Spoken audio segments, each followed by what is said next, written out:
Bueno, son las y 35. Digamos que hemos dejado esos 5 minutitos de cortesía que se suele dejar. Aquellos que vayan entrando, bueno, pues ya automáticamente van accediendo. Os presento, bueno, me presento y ya luego presento. Soy Jacobo Fernández, soy Senior Manager de Deloitte, consultoría del sector público en Canarias, y uno de los colaboradores junto con Sandra, de la COE, Sandra Blanco, que es la responsable de Recaba por parte de la COE y quien, digamos, lleva a cabo todo el desarrollo de las actividades que a través de la red de Business Angel de Canarias estamos llevando a cabo, ¿vale?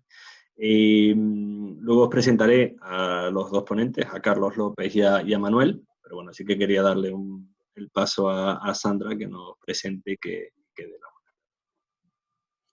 Pues gracias, Jacobo.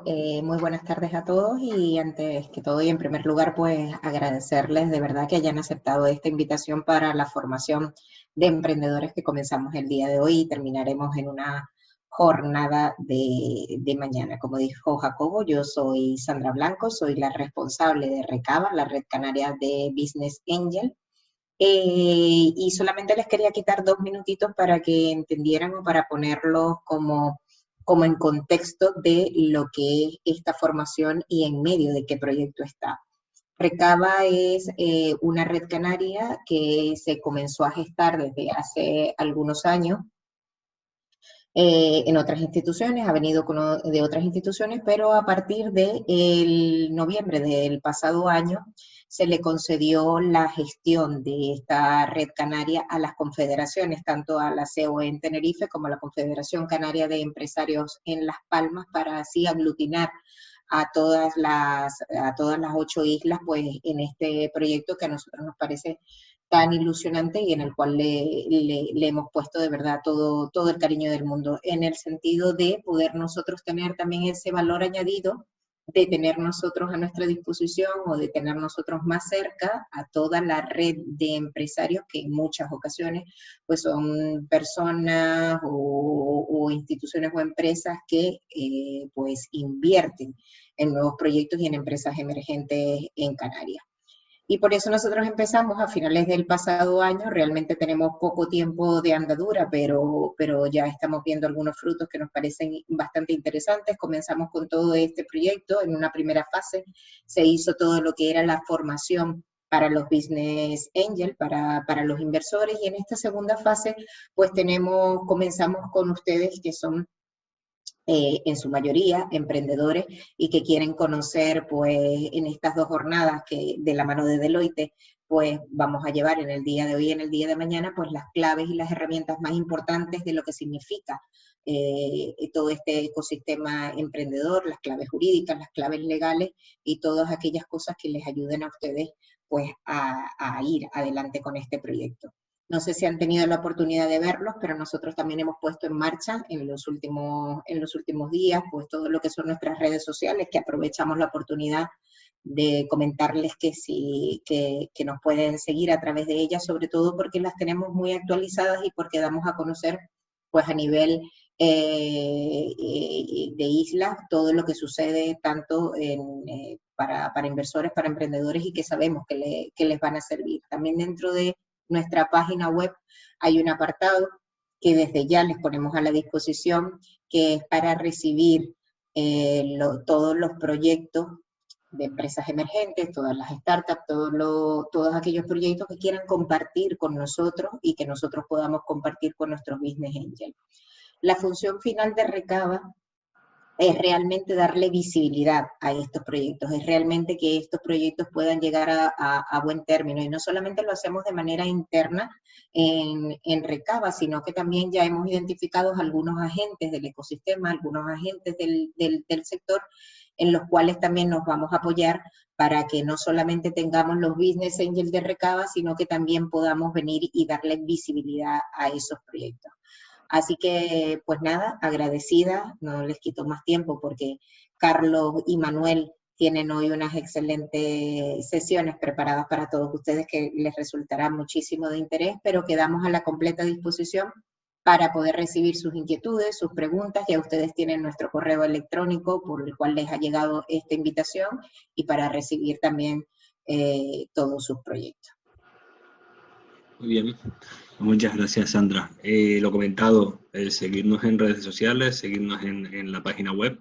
Si tenéis algún proyecto que pueda ser interesante, hacérnoslo llegar a través de la página web o a través del correo de contacto y acceder en la web para que veáis un poco el contenido y la información, ¿no? De cómo estamos dinamizando la red. Bueno, la sesión de hoy, en el programa formativo para emprendedores, sabéis que hoy y mañana estaremos dando estas dos sesiones. El día de hoy, sobre todo, trata sobre aspectos fiscales y legales. Para ello, pues tenemos a Carlos López, que es asociado senior de nuestro equipo de Deloitte aquí en Canarias, que nos hablará sobre todo de los aspectos fiscales en la entrada y salida para los emprendedores. Yo espero que sea ameno y que aprendáis y, bueno, cualquier duda que tengáis, que la hagáis llegar, que Carlos, la verdad, que para eso sabe bastante y os podrá ayudar, ¿no? Eso será ahora desde las 4 y ahora en la primera sesión, que serán esos aspectos fiscales. Y luego a las 5:30 tendremos la de Manuel Romero. Manuel es director de nuestro equipo de legal, también aquí está, reside aquí en Canarias, en Las Palmas, y nos dará sobre todo las claves jurídicas para afrontar en temas de inversión, cómo os afectará a vosotros como startup o emprendedor en el desarrollo del mismo. Entonces, bueno, que aprovechéis la sesión, lo comentado al inicio. Cualquier duda, cualquier pregunta lo podéis hacer a través del chat o a través del apartado de preguntas y respuestas, que ambos están habilitados. Como la sesión está siendo grabada, no aparece en las cámaras ni se les permite el sonido a las personas que están, los participantes. Pero en el caso de que queráis participar, de que no queráis hacer la pregunta escrita, sino que queráis participar a través del micro, pues lo solicitáis, me comentáis a mí directamente en el chat, os lo escribís y yo os doy acceso, ya sea para hablar o para poner vuestra cámara y poder participar en la sesión, ¿de acuerdo? Hablaremos, pues eso, intentaremos resolver las preguntas seguramente al final de cada una de las ponencias, para no ir quitando tiempo, que quedamos justito. Y aprovecho ya, y bueno, Carlos, no te quito más tiempo, bienvenido y cuando quieras. Muchas gracias, Jacobo. La verdad que me has marcado un gran reto al decirme que la presentación sobre incentivos fiscales, el régimen económico fiscal de Canarias y todos los aspectos derivados de él puede ser amena. Eso lo vamos a intentar, pero dicho sea de paso, es un gran reto que cumpliremos. Bromas aparte, quiero agradecerles tanto a las diferentes confederaciones de empresarios que nos hayan habilitado este tiempo de 60 minutos, breves 60 minutos para explicar, para hacer un breve resumen de cómo tributan las startups, más bien de cómo tributan, los aspectos que tendremos que tener en cuenta para su tributación, aspectos claves, y para también definir un poco los aspectos claves en cuanto a la entrada y salida de los inversores de estas startups. La presentación va a durar 60 minutos y procedo a compartir la misma.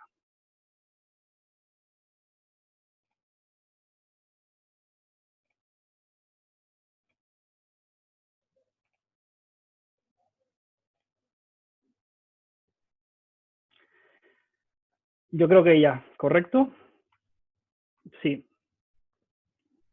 Bueno, pues planteando con Jacobo la presentación, cuál era el destino, la audiencia, entendimos oportuno plantearla de la siguiente manera. Primero vamos a tener una primera parte donde hablaremos principalmente de la tributación del inversor, diferenciando si es una persona jurídica, es decir, una empresa, o una persona física, cualquier mortal como nosotros o las personas que están en esta webinar. Y después hablaremos sobre la tributación de la startup. Evidentemente no vamos a hablar sobre todo el impuesto sobre sociedades, pero sí vamos a llamar la atención sobre diferentes aspectos que pueden tener incidencia en la tributación de empresas de las características de la startup. Podemos dejarnos elementos fuera, podemos incluir elementos fuera que ustedes estén escuchando y que digan, pues mira, esto a mí ni me viene, pero bueno, hemos entendido que es lo más útil a efectos de la presentación del día de hoy. También comentaremos los principales incentivos del régimen económico y fiscal de Canarias que hacen que nuestra tierra sea un foco de atracción a diferentes inversores e inversiones. Y de ahí tenemos nosotros las labores como grandes despachos, como también las diferentes confederaciones o el propio gobierno de Canarias a través del consorcio de la Zona Especial Canarias, de promover este territorio de baja tributación. Acabaremos hablando sucintamente sobre la tributación indirecta, teniendo en cuenta o asumiendo, pido perdón si me equivoco, que la mayoría de las startups prestan servicios a través de vía telemática, o servicios electrónicos vía internet, y sobre el contexto actual en las relaciones de las empresas con la Agencia Estatal de Administración Tributaria. No podemos perder de vista que al final los impuestos que pagamos tanto nosotros, personas físicas, o en el caso de sociedades, no deja de ser una variable más que influye sobre la tributación de las empresas o sobre nuestra tributación personal.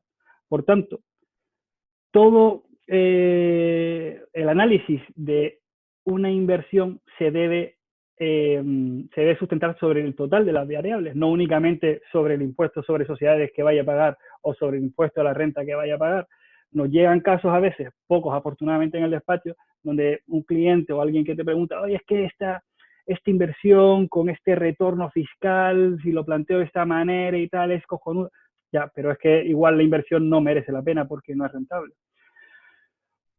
Por tanto, podemos distinguir entre dos tipos de incentivos, ya sea en sede del inversor o en sede de la sociedad. Cuando hablamos en incentivos fiscales en sede del inversor, ya sea persona física o persona jurídica, los incentivos fiscales lo que permiten es disponer de mayor capacidad económica y lo que intentan de promover es la inversión. Mientras tanto, mientras hablamos en la sede de la startup, en los incentivos fiscales en la sede de la sociedad, lo que promueve es la optimización fiscal de la sociedad que permita conseguir y ofrecer un mayor retorno. Lo que buscan es dotar rentabilidad. Por tanto, tenemos, por un lado, los incentivos fiscales que van al inversor, que buscan una mayor capacidad económica que favorezca la inversión, y por otro lado, en sede de la sociedad, lo que busca es premiar la rentabilidad. ¿Cómo premian esa rentabilidad que veremos después? Pues básicamente disminuyendo el gasto por impuestos sobre sociedades. Vamos a empezar a analizar la tributación del inversor. Recordemos que habíamos dicho que diferenciaríamos si es una persona jurídica y tribute por el impuesto sobre sociedades o si es una persona física y tributa por el impuesto sobre la renta de las personas físicas. Si es un impuesto, si el inversor que invierte en la startup es una persona jurídica, tributará en el impuesto sobre sociedades. Y la principal ventaja que tiene este tipo de inversiones es la exención sobre dividendos y renta derivada de la transmisión de valores representativos de los fondos propios. El llamado artículo 21 que tan en boca de todos ha estado a final de año por las modificaciones que han realizado el gobierno. Esto es muy sencillo y es muy básico para que ustedes lo entiendan. Aquí lo que te dice la normativa es, oiga, y lo que intenta promover la normativa con esta exención es, oiga, usted inversor invierte en una startup y esta startup va generando beneficio, y una manera de remunerar a los accionistas para que esa inversión sea atractiva es repartir un dividendo, subir un dividendo. O también, pasado el tiempo, lo que pueden hacer, como veremos más adelante, es estos inversores, sociedades, lo que pueden hacer es transmitir esa participación que tienen abajo. Pues la normativa hasta 31 del 12 de 2020 lo que decía es, oye, pues estará exento el 100%, o sea, no tributarás por los dividendos o por la renta positiva que se te genere por la transmisión de esas participaciones. Siempre y cuando se mantenga esa participación o la hayas mantenido durante al menos un año y tengas una participación directa o indirecta de al menos 5%. ¿Vale? En el caso de entidades participadas que no sean residentes, además deberían estar grabadas a un tipo nominal de 10%, pero vamos, no quiero complicarnos el caso. Este artículo puede ser tan tan complicado como queramos. Creo que el artículo tiene 3 o 4 páginas escritas, o sea que es muy complicado, pero esto es en cuestión, más o menos, esta es el resumen. Oye, hay hasta el 31 del 12 de 2020, había un incentivo que lo que te decía es, si obtengo dividendo de la startup en la que invierto o transmito mis participaciones de la startup y tengo una ganancia, no voy a tributar por eso, siempre que se cumplan los requisitos, entre los cuales estaban un año de participación y una participación directa e indirecta de al menos el 5%. Hemos puesto la slide reserva para inversiones en Canarias porque, como veremos posteriormente, en el caso de que esa participación, y esto lo veremos posteriormente, aunque me adelante, sea materialización de una reserva para inversiones en Canarias, se exige que haya habido un plazo de mantenimiento. No, si no entendemos esta parte, no nos vamos a preocupar, ya hablaremos sobre ella más adelante. También existen 2 correcciones de la doble imposición en caso de entidades que sean o de rentas obtenidas en el extranjero. La verdad que aquí no me voy a detener mucho porque principalmente el incentivo que se va a aplicar en startups es este de las rentas, de la exención por dividendos y transmisión de participaciones. Había dicho que había cambiado, que era hasta 31 del 12 de 2020, el 100%, a partir del 1 de enero de 2021, esta renta estará exenta únicamente al 95%. Por tanto, el resto, el 5%, sí que tributará a la sociedad por eso. Respecto a la tributación en el impuesto sobre la renta de las personas físicas, en el caso de que efectivamente el inversor sea persona física. Aquí hay 2 tipos de incentivos. Estaríamos por un lado con los incentivos de entrada y los incentivos de salida. El incentivo de entrada lo que motiva, lo que promueve es que una persona física adquiera la participación. Y el incentivo de salida lo que hace es, oiga, si usted transmite una participación de esa startup, pues no le voy a penalizar. En cuanto a la tributación, en cuanto a los incentivos de entrada, pues el incentivo de entrada principal que existe en la ley del impuesto sobre la renta de las personas físicas es una deducción en cuota al IRPF para inversiones en empresas de nueva o reciente creación, que es ni más ni menos del 30% de cantidades satisfechas o aportadas. Ahora veremos un ejemplo que se ve muy bien con una base máxima de 60.000 euros.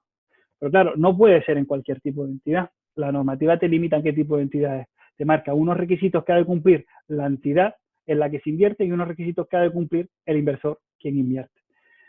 En este sentido, los requisitos a cumplir por la entidad que guarde una forma jurídica de SA, SL, sociedad nominal laboral o sociedad limitada laboral, y en ningún caso puede ser cotizada.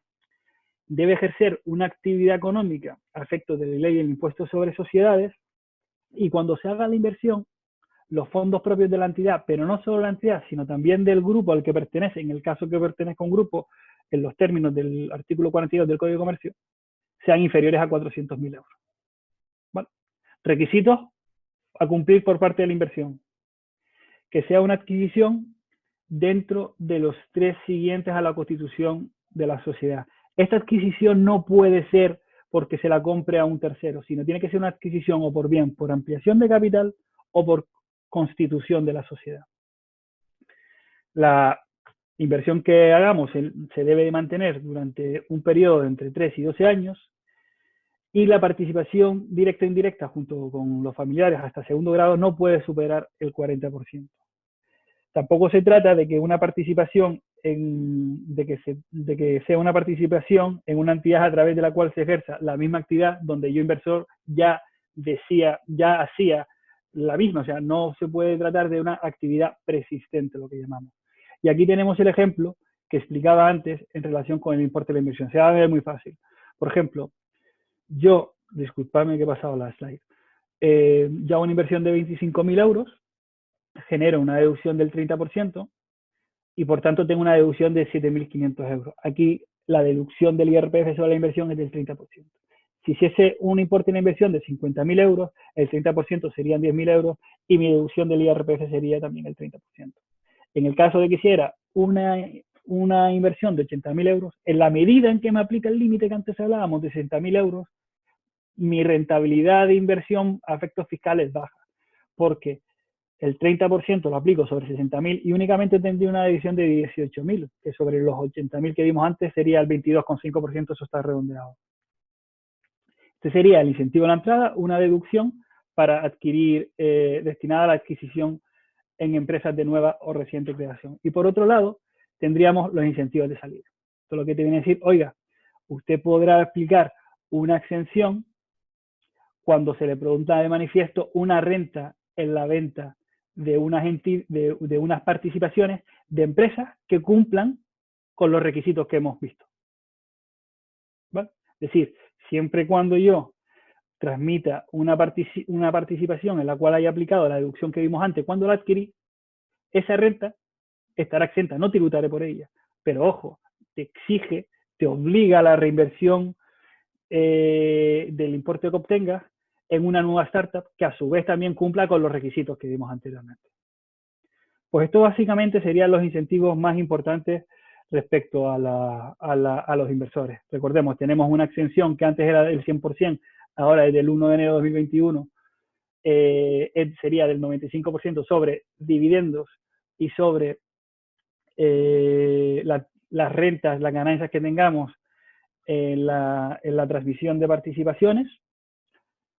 Eso desde el punto de vista del impuesto sobre sociedades, y desde el punto de vista del impuesto sobre la renta de las personas físicas, del IRPF, lo que tendríamos sería una deducción en la adquisición y una exención en la venta condicionada a que se cumplan los requisitos y que se invierta en una entidad, en una startup que a su vez también cumpla los requisitos. Pues hasta aquí tendríamos la tributación o los aspectos más destacados o los incentivos fiscales, como queramos decirlo, en los inversores. Pero claro, ahora tenemos la otra pata, y yo creo que también la que le puede preocupar a la mayor parte de nuestra audiencia hoy, que es la tributación de la propia startup. ¿Vale? No podemos perder de vista que el impuesto sobre sociedades es un gasto periódico anual. Perdón, porque tengo que hacer un pequeño inciso. Estamos presuponiendo que todas las startups se están desarrollando con el impuesto sobre sociedades. Las startups pueden iniciarse como rendimientos de actividades económicas en el IRPF, pero bueno, no es objeto de la presente presentación.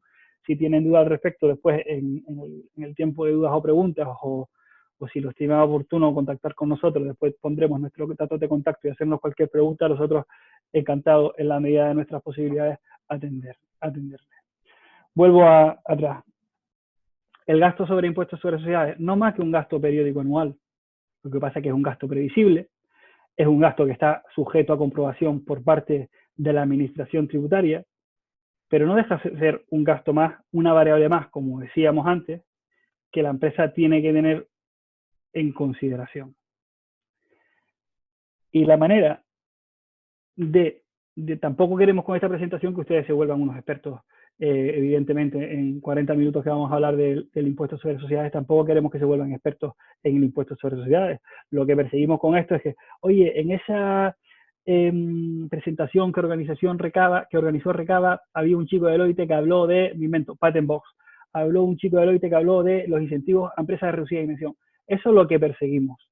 Que a ustedes les suene algo y se queden con la idea, que digan, tengo que ir a hablar con mi asesor fiscal porque este chaval de Deloitte dijo que había una deducción que podría aplicar en actividades de innovación tecnológica. Ese es el fin de esta presentación. Volviendo a la slide. Este es el esquema de cómo se calcula el impuesto sobre sociedades. Lo vamos a reducir mucho. Y se calcula de la siguiente manera. Oye, partimos de un resultado de la cuenta de pérdidas y ganancias del ejercicio. Mi resultado contable, importantísimo. Tener la contabilidad bien, tener todo bien registrado. El mayor consejo que le puedo dar yo en esta sesión es que se gasten el dinero en la medida de sus posibilidades en un buen asesor fiscal. Porque, como acabo de decir hace un momento, el impuesto sobre sociedades es una materia, un gasto, o llámenlo como quieran, que está sujeto a revisión por parte de la administración tributaria. Y después pueden venir los sustos. Partimos del resultado contable. Por tanto, hasta el resultado contable será el propio contable de la empresa, el que aplique los principios del plan general contable, obtendrá un resultado contable. A partir de ahí aplicamos la ley del impuesto sobre sociedades. Aplicaremos aumentos, disminuciones, diferentes incentivos y obtendremos una base imponible. Esa base imponible la multiplicaremos por nuestro tipo de gravamen, que el general es el 25%, y tendremos una cuota íntegra. Esa cuota íntegra se verá minorada por las deducciones que dijimos antes, que no comentamos, que pasamos por encima, o por de doble imposición, o por otras deducciones que el legislador introduce para promover determinadas actividades, como pueden ser el cine, la deducción por producciones cinematográficas, o la deducción por investigación, desarrollo e innovación tecnológica, como veremos después. Y después de aplicar estas deducciones tendremos nuestra cuota líquida positiva. De manera muy resumida, de manera muy general y de manera muy escueta, muy simple, ese es nuestro impuesto sobre sociedades. Vuelvo a repasar. Tenemos un resultado de la cuenta de pérdidas y ganancias del ejercicio, beneficio-pérdida, y aplico aumentos, disminuciones y diferentes incentivos. Un ejemplo de aumento típico. Oye, pues me han puesto una multa. La ley del impuesto sobre sociedades dice que las multas no son deducibles a efectos fiscales. Entonces, yo, si en mi contabilidad tengo un gasto registrado que es una multa, un gasto que me resta mi resultado, como la ley del impuesto sobre sociedades me dice que a efectos fiscales no es deducible, yo ese gasto lo sumo. El importe de la multa lo sumo. ¿Vale? Aplicamos aumentos, aplicamos disminuciones, aplicamos diferentes incentivos, reserva de acreditación, reserva de liberación, como veremos ahora, y tenemos una base imponible. Tipo impositivo, el general 25%, cuota íntegra. Aplicamos diferentes deducciones, cuota líquida positiva, que es de manera muy general, puede complicarse con diferentes regularizaciones, con intereses de demora, pero bueno, cuota líquida positiva es nuestro impuesto sobre sociedades. Y ya todo este tipo de magnitudes, base imponible, tipo impositivo, deducciones en cuotas, las hemos comentado. No hemos comentado, por ejemplo, los incentivos fiscales para las entidades de reducida dimensión, pero lo comentaremos ahora. Yo me quedo contento, o la presentación de hoy sería útil si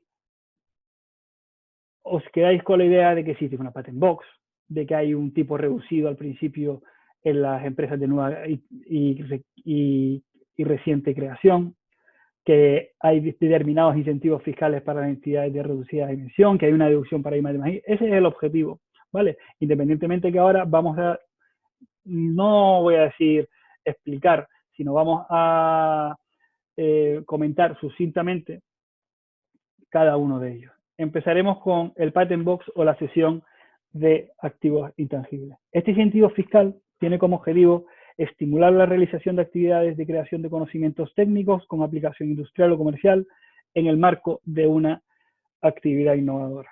¿Qué significa esto? Muy fácil. Esto, pongamos empresas que desarrollan, crean patentes, dibujos o modelos, planos, fórmulas o procedimientos secretos, derechos sobre informaciones relativas a experiencias industriales, todo lo que pone en el primer cuadro, comerciales o científicas, y esas patentes, dibujos, modelos, etcétera, las ceden o la transmiten. ¿Vale? Lo que te dice la normativa es que te podrás aplicar una reducción por la renta que te genere la cesión o la transmisión de ese patente, ese dibujo o ese modelo. Voy a poner un ejemplo con números, a ver si se entiende mejor. Imaginemos que una empresa desarrolla una patente y esa patente desarrollarla le cuesta 50. Incurren 50 de gasto de desarrollo de esa patente. Y la cede o transmite por 100. Por tanto, tendría una renta generada de 100 menos 50, 50. Entonces, deberías tributar por esos 50. La ley del impuesto sobre sociedades, en principio, sin este incentivo fiscal, deberías tributar 50 por tu impositivo, si no tienes deducciones nada, y esto sería tu cuota en impuesto. Pero lo que dice la normativa es, oiga, usted podrá aplicar una reducción del 60%. Por tanto, no tributarías por esos 50, sino que tributarías por 20. Si quieren después en la ronda de preguntas y comentarios ampliamos lo que entiendan oportuno. El régimen especial de entidades de capital riesgo. Bueno, esto lo hemos incluido porque es normal, o yo igual es un error, pero siempre he pensado que las entidades de capital riesgo están muy relacionadas con las startups, en la medida en que son inversores potenciales de las startups, ya que toman participaciones temporales en el capital de empresas no financieras ni de naturaleza inmobiliaria, que evidentemente no cotizan en bolsa, y lo hacen para al poco tiempo o pasado los años transmitir esa participación. Pues bueno, hay un régimen especial de entidades de capital riesgo previsto en la ley del impuesto sobre sociedades y que, a grosso modo, lo que viene a decir, oye, podrás aplicar el artículo 21, el que vimos antes, pero no hace falta que tengas el mínimo de participación del 5% exigida, ni que la hayas mantenido durante un año. Eso, a grosso modo, sería el principal incentivo de este régimen. También hay un incentivo respecto a la tributación de los socios del capital riesgo, o sea, tendríamos los socios de la sociedad de capital riesgo, la sociedad de capital riesgo y por abajo la startup. Pues también hay un régimen previsto de los socios de la sociedad de capital riesgo. También la reserva de capitalización, que la entenderán mejor con un ejemplo, es un incentivo que creo que desde el 2014 o 2015 se introdujo en la ley del impuesto sobre sociedades. Es un incentivo que lo que busca es la autofinanciación de las empresas. Lo que dice la normativa es, oye, aquellas empresas sujetas al impuesto sobre sociedades podrán aplicarse una reducción del 10% de la base imponible e incremento de los fondos propios. Esto es un coñazo, seguramente nadie me habrá entendido. Pero lo que quiere decir es lo siguiente, a ver si se explica como un ejemplo. En 31 del 12 de 2020 yo tuve un buen año, tuve un beneficio de 100.000 euros y tengo unos fondos propios totales que lo comportan el capital social, la reserva legal y el propio beneficio de ese ejercicio de 540.000 euros. Pues bueno, 6 meses después, del 31 del 12 de 2020, se reúne la Junta de Accionistas, la Junta de Socios y dicen, bueno, pues ¿qué vamos a hacer con estos 100.000 euros que tuvimos en el ejercicio anterior? Y por imperativo legal tienen que dotar 40.000 euros van destinados a la reserva legal, como ven en la presentación. Pero por su parte, en la medida en que 40.000 lo he llevado a la reserva legal, me quedan 60.000, por así decirlo, de libre disposición. Y básicamente lo que se puede hacer con estos 60.000 euros son dos cosas. O lo distribuyo a los socios como dividendo, o se queda en la sociedad.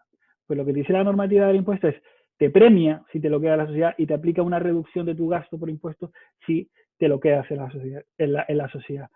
En concreto, te puedes aplicar una reducción del 10% de esos 60.000 euros que has mantenido en la sociedad, siempre que los mantengas, evidentemente.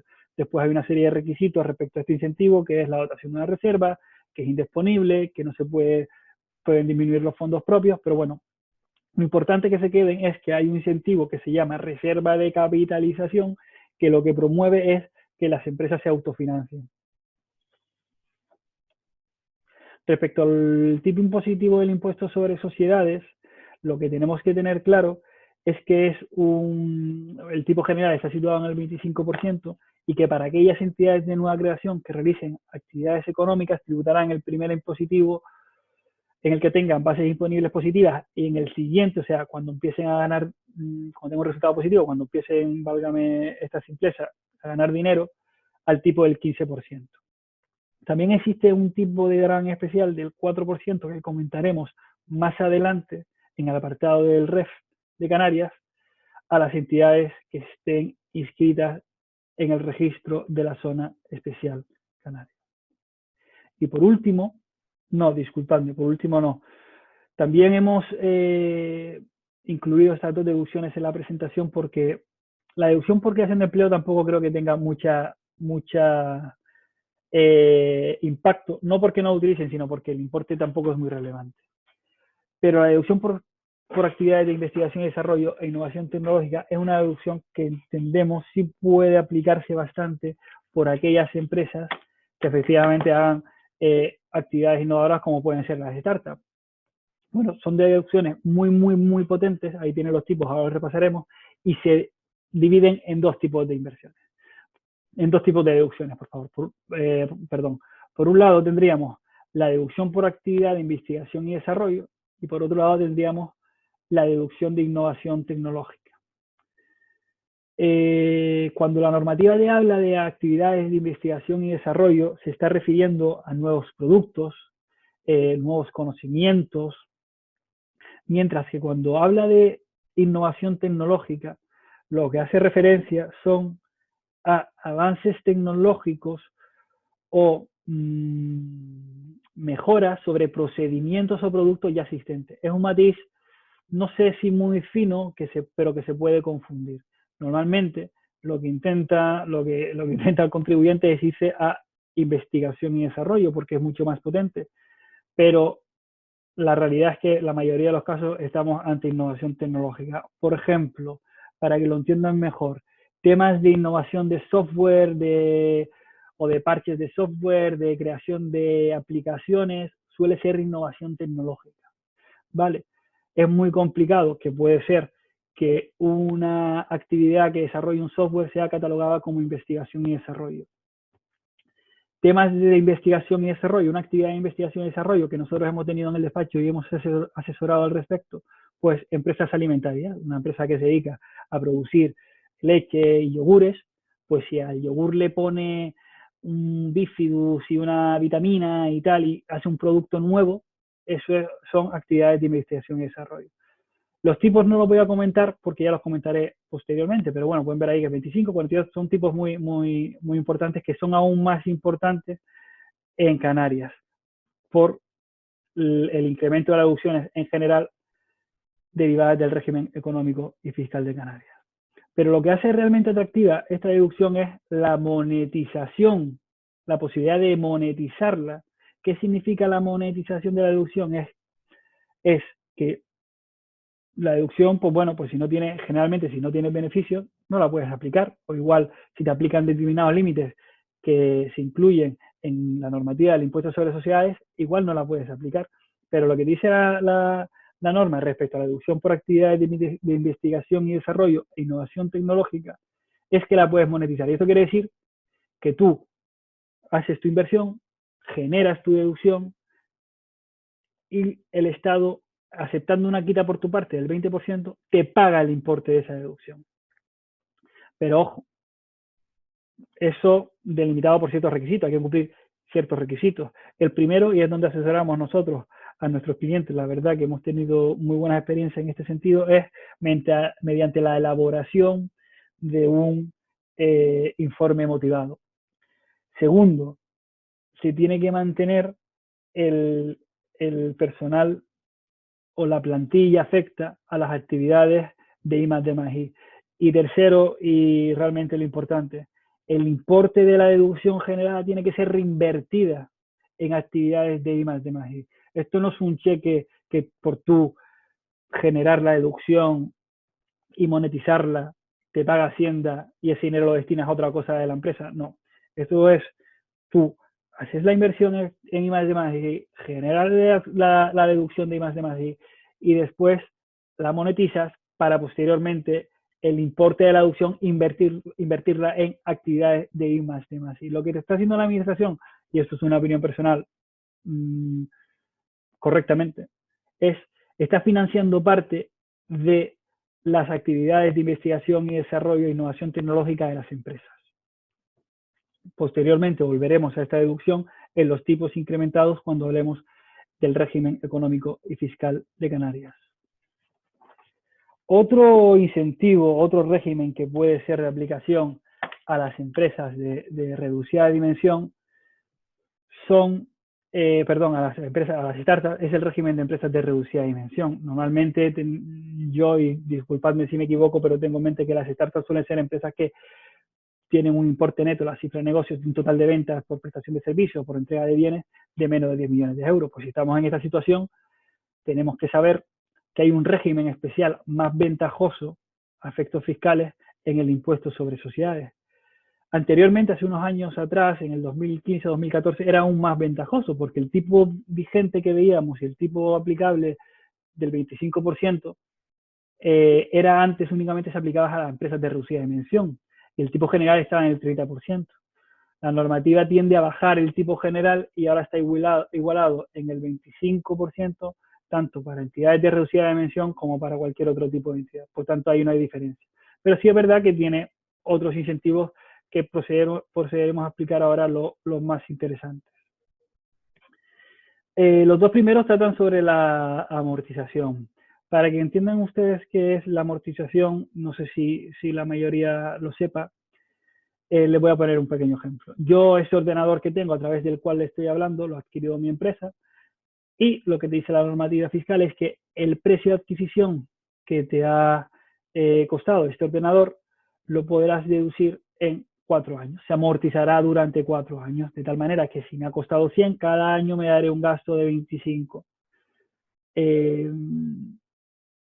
Lo que te dice es el régimen general, pero el régimen de empresas de reducida dimensión, cuando facturemos menos de 10 millones de euros, lo que dice, oiga, pero yo te voy a dejar que ese ordenador no lo amortice 25 cada año. Si te costó 100, el primer año, si quieres, puedes amortizarlo a 100. Siempre y cuando incrementes tu plantilla y siempre y cuando ese incremento de plantilla lo mantengas durante 24 años. Es una libertad de amortización condicionada a una creación y un mantenimiento de empleo. Y por otro lado, tendríamos la amortización de elementos nuevos, amortización acelerada. Que este tipo de amortización lo que dice, oiga, volviendo al ejemplo anterior, tienes este ordenador que te costó 100, amortiza 25 cada año en el régimen general. En el régimen de empresa de reducida dimensión dice, oiga, no hace falta que lo amortice en 4 años. Lo puede amortizar en la mitad, en 2 años. Sin condición de crear empleo y sin condición de mantenerlo. Ten en cuenta que lo que intentamos, como vimos en la primera slide, es dotar a la empresa de mayor rentabilidad. Mayor rentabilidad que se consigue en este caso en minorar la base imponible y minorar el gasto por impuestos sobre sociedades. También habría ciertos incentivos relativos a las pérdidas por deterioro de los créditos por posibles insolvencias de deudores. Y después también estaría la reserva de nivelación, que esto voy a intentar explicarlo de la mejor manera posible, porque sí es verdad que puede ser muy útil en las empresas de reducida dimensión. Normalmente, como opera en el régimen general la empresa de la ley del impuesto sobre sociedades sobre cualquier empresa, oiga, en el 2020, vamos a poner un ejemplo, en 2020 a mí me ha ido muy mal por el tema del COVID y tal, pues oye, me ha ido mal y he perdido 100.000 euros. Tengo unas pérdidas de 100.000 euros, tengo una base imponible de 100.000 euros. Pero justo en el 2021, pues llega la vacuna, se reactiva el turismo, las cosas van mejor, esto empieza a arrancar y tengo unas ganancias de 150.000 euros. Lo que dice la normativa del impuesto sobre sociedades dice, bueno, como usted tuvo pérdidas de ejercicios anteriores por importe de 100.000 euros, lo que te dejo es que este año te las restes de esos 150.000 y tributes solo por 50.000. ¿Vale? Eso es en el régimen general. ¿Vale? En el de empresa de reducida dimensión también tendríamos esto, pero además permite darle la vuelta. Es decir, si yo en el 2020 me va bien, porque el COVID no me afectó, esto no está vinculado al COVID, es un ejemplo, ¿vale? Si a mí en el 2020 me va bien, pues yo tengo una ganancia de 100.000. Lo que te permite es deducirte el 10% de esos 100.000, es decir, 10.000, para que cuando tengas pérdidas en el futuro, esos 10.000 te los minores. ¿Vale? Pues hasta aquí estaría los principales incentivos en cuanto a la tributación de la startup. Vuelvo a repetir y discúlpeme que sea insistente. No hemos perseguido con estos incentivos que sean perfectos conocedores de ellos, simplemente que les suenen, que salgan de aquí y tengo que hablar con el asesor fiscal sobre los incentivos de empresas de reducida dimensión porque este chaval de Deloitte dijo algo al respecto. Y ahora vamos a hablar sobre los principales incentivos del régimen económico fiscal de Canarias que dotan al territorio donde vivimos de una tributación muy atractiva y que además yo creo que en cuanto a la startup sería un entorno a efectos fiscales ideal.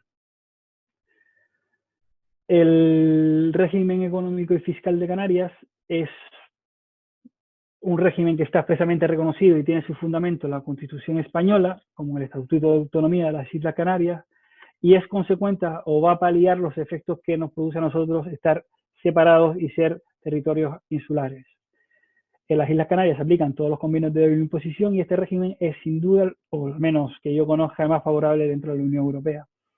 Esto es importante decirlo porque nos ha pasado en ocasiones hablando con compañeros de oficinas de Reino Unido, Polonia, incluso algunas veces peninsulares, donde después de explicar las bondades del régimen económico fiscal Canarias, de su baja tributación, nos vienen y nos preguntan y dicen, oye, pero aquí no hay gato encerrado, o oye, pero ¿por qué tampoco? Pues sí, la verdad que es un régimen de tributación muy, muy atractivo, ha quedado delimitado en los últimos años un poco por la acumulación de ayudas que veremos al final, pero bueno, es un régimen de tributación muy, muy, muy atractivo, y yo personalmente tampoco conozco mucho más, pero no encuentro comparación con otro. Y empezaremos hablando, como ya anticipamos antes, de la zona especial canaria. La zona especial canaria es básicamente un territorio de baja tributación.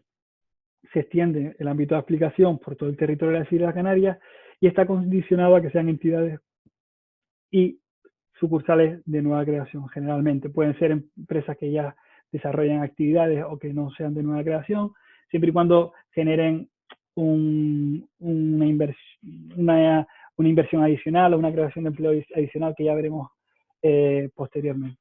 El domicilio social y sea la dirección efectiva debe estar en Canarias, estas empresas, y se debe contar con un administrador o, en caso de sucursales, representantes legales residentes de las Islas Canarias. Lo que busca este incentivo fiscal, la zona especial canaria, es dotar a las Islas Canarias de competitividad internacional. Buscan que las empresas que se instalen en la zona especial canaria contribuyan al desarrollo económico y social de Canarias. Por eso, las actividades que puedan desarrollar las entidades adscritas a la zona especial canaria están delimitadas. Dicho de otra manera, no cualquier empresa que se dedica a cualquier cosa puede ser una entidad acogida al SEC. Por ejemplo, una empresa que va a abrir un hotel no puede acogerse a la zona especial canaria, porque ahí Canarias ya es competitiva. Un supermercado, por lo general, salvo que me estoy equivocando, pero creo que no puede acogerse a la zona especial canaria, porque eso no dota de competitividad internacional ninguna. Bueno, pues para poder aplicar los incentivos del REF, que ahora veremos, hay un requisito mínimo de inversión y de creación de empleo. Respecto a la inversión, se han de invertir 100.000 euros en Gran Canaria y Tenerife y 50.000 euros si la sociedad está establecida en cualquier otra isla. Respecto al empleo, hay que crear 5 empleos si se está en Gran Canaria y Tenerife, o 3 empleos si está en cualquier otra isla. Y respecto a estas inversiones, hago una reflexión. Igual las startups en sus inicios, porque los plazos de creación de inversión y de creación de empleo son bastante cortos. Fíjense que pone ahí 24 meses siguientes a la inscripción en el registro oficial de la zona especial canaria y 6 meses siguientes a la inscripción en el registro oficial de la zona especial canaria. Es decir, en los 2 años y los 6 meses posteriores a la creación de la empresa, tengo que haber realizado mi inversión de 100.000 euros o 50.000 euros y haber generado mis 5 o mis 3 empleos, dependiendo de dónde estén. Pues entonces, reflexionando ya para el caso que nos ocupa, que son las startups. Igual convendría analizar si nos conviene irnos a una empresa a una isla no capitalina. Es decir, igual nos conviene irnos a La Palma porque solo tengo que hacer una inversión en 50.000 en lugar de 100.000 y tengo que generar 3 empleos en vez de 50.000 euros. 3 empleos en vez de 5 empleos. Eso es una reflexión que lanzo porque muchas veces el irnos a islas no capitalinas hace que alcancemos más fácilmente los requisitos de inversión mínima y de creación de empleo. ¿Y cuál es el mayor incentivo de la zona especial canaria? Pues que se tributa al 4%, el tipo de gravamen que vimos antes es el 4%, por el 25% que tributarían el resto de entidades. Hay un máximo de base imponible de 1.800.000 euros sobre el cual se aplica ese 4%, pero bueno, se va aumentando en 500.000 euros adicionales por cada puesto de trabajo, pero eso no nos ocupa. Lo que tenemos que tener claro es que si yo soy entidad SEC, tributo al 4%. Si yo soy resto de entidad, otra cualquier entidad, tributa al 25%. Son 21 puntos porcentuales de diferencia. También hay otros incentivos de la zona especial canaria que aplican, pero no son ni mucho menos tan atractivos como esa tributación reducida. pues hay exención en cuanto a la retención de determinados dividendos, hay exención en el impuesto general indirecto canario cuando son operaciones entre entidades SEC, cuando se hacen importaciones por parte de entidades del SEC, y también hay exenciones en el impuesto sobre transmisiones patrimoniales y actos jurídicos documentados cuando se relacionen con adquisiciones de bienes y derechos destinados al desarrollo de la actividad SEC. Hasta aquí la SEC, que es un territorio de baja tributación. Y ahora pasaremos a hablar de que tal vez es el incentivo más conocido para todos ustedes, que es la famosa reserva para inversiones en Canarias, que consiste básicamente en: yo, empresa o empresario, me aplico un incentivo fiscal, tengo un ahorro fiscal, pero me comprometo a invertir una cantidad de dinero en los activos que me establece la normativa y a mantenerlos durante el plazo que me dice la normativa. El importe del ahorro puede llegar a ser hasta el 90% de lo que llama la normativa beneficios no distribuidos, y se verá esto mejor con un ejemplo. Imagínense que no aplicamos RIC y que tengo un resultado de 100. ¿Vale? 100, tengo una base imponible de 100, no aplico ningún incentivo, no aplico RIC, eso 100 al 25%, que es mi tipo de gravamen general, tributaría 25 euros. Imagínense que aplico la RIC y que aplico al máximo, simplificándolo mucho, aplico 90% de RIC, puedo aplicar el 90% de RIC. Entonces, tendría un resultado de 100, aplicaría una RIC de 90 y por tanto me quedaría una base imponible de 10. 100 menos 90, 10. 10 al tipo impositivo del 25% tributaría a 2,5 euros. Fíjense la diferencia entre 25 y 2,5 euros. Es un ahorro muy importante que se han aplicado muchas empresas y que ha sido muy poco pacífico. Ha habido muchos problemas de interpretación en cuanto a la RIC porque la norma no era del todo claro, pero cada vez es más pacífico porque cada vez, evidentemente, tanto los órganos administrativos como jurisdiccionales van sentando doctrina. Pues bien, hablábamos que teníamos un ahorro del 90%, pero claro, por cada euro que me ahorro, lo que dice la normativa es que tienes que invertir 4 en una inversión de las que veremos ahora y tendrás que mantenerla durante un periodo de 5 años. Las inversiones son: la primera, inversiones iniciales consistentes en la adquisición de elementos patrimoniales nuevos de ingresado material intangible, como puede ser, por ejemplo, abrir una fábrica, pues la nave, todas las máquinas que adquieran nuevas y que se ponen en funcionamiento por primera vez, todas esas son inversiones iniciales. La creación de puestos de trabajo también puede ser materialización de RIC, y creo que la startup puede encajar muy bien.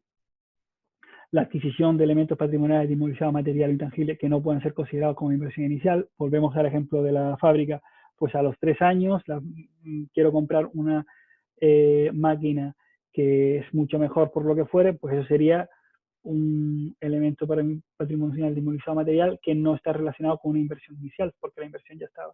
Y por último, tendríamos la suscripción de acciones o participaciones, instrumentos financieros y deuda pública.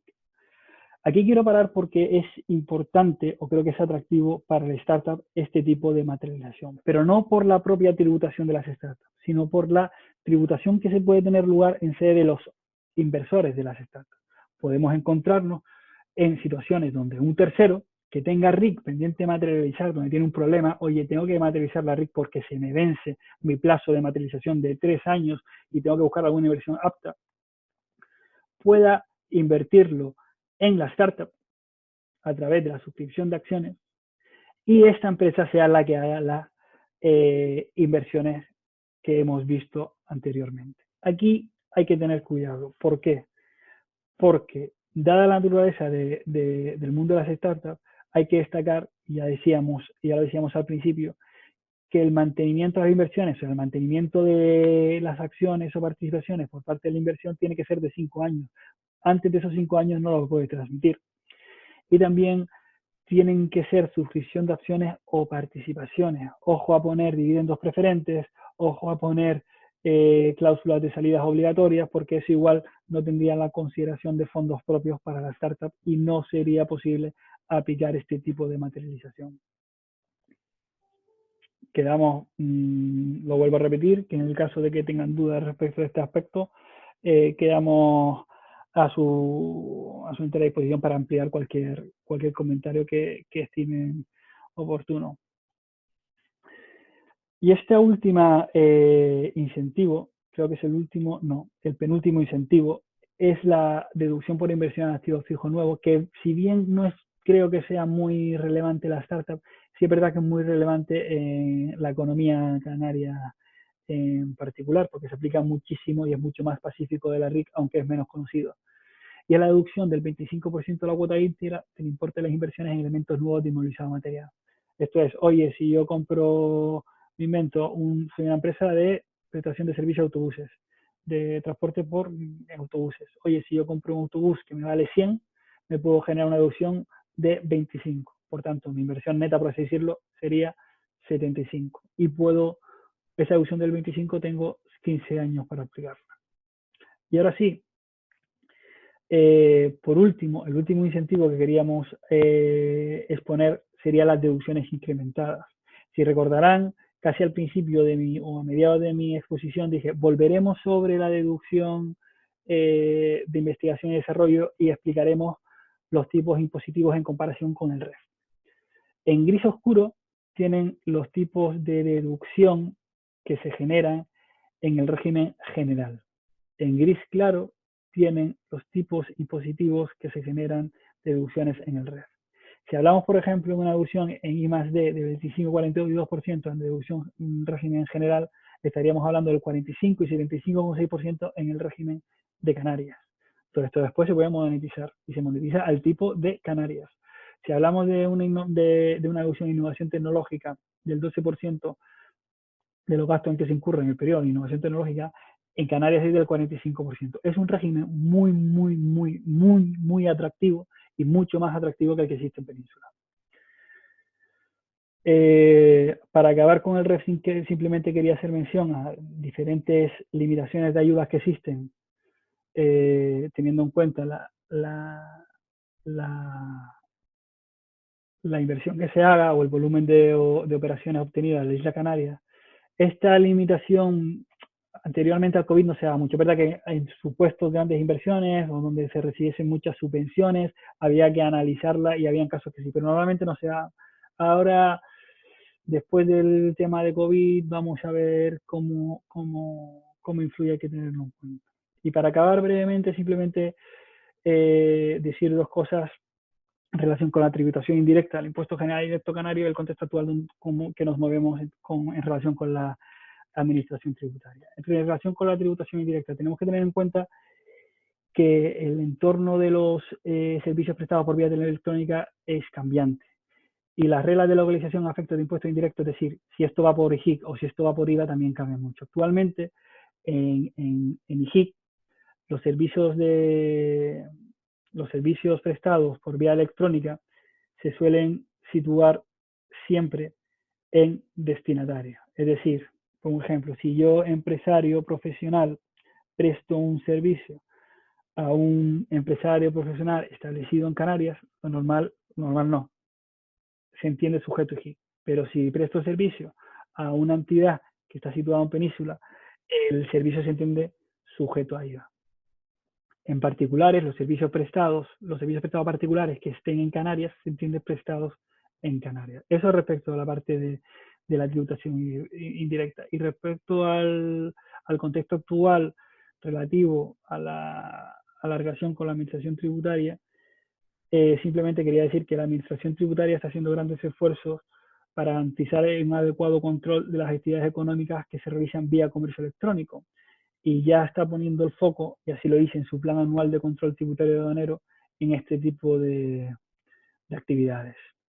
Y por mi parte, vamos a dejar, si les parece, 50 minutos para dudas y preguntas, en el caso de que las tengan. Espero que esto no haya sido muy tedioso, y insistir sobre la idea que era una presentación para que se quedaran con ideas, para que les surgieran preguntas que puedan plantear ya sea a sus asesores o a nosotros mismos o lo que estimen oportuno. Así que por mi parte, nada más. Perfecto, muchísimas gracias, Carlos.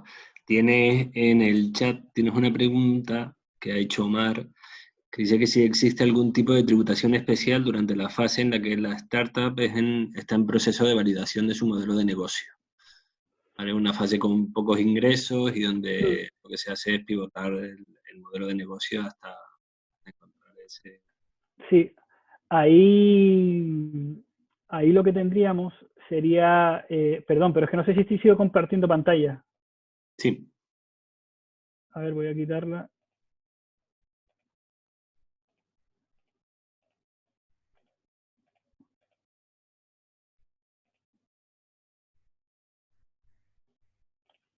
Aquí ahora, disculpadme. Ahí lo que tendríamos es lo que decíamos, del tipo, cuando empieces a tener beneficios, tendrás un tipo reducido del 15% durante el primer año y el segundo que tengas beneficios. Y después, por otro lado, si es verdad que hay si no recuerdo mal, hay un régimen que te permite aplicar bases imponibles negativas durante un mayor tiempo, pero ahora mismo no lo tengo muy claro, pero sí lo que sí te diría es que durante los primeros ejercicios que tengas beneficios vas a poder aplicar un tipo reducido.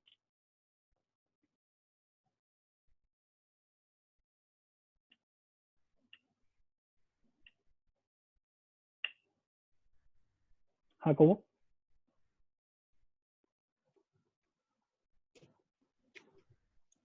Disculpa, Carlos. Nada. Perfecto. Que se me bloqueó aquí. Ya. Perfecto. Nada, no sé si tenéis alguna pregunta adicional.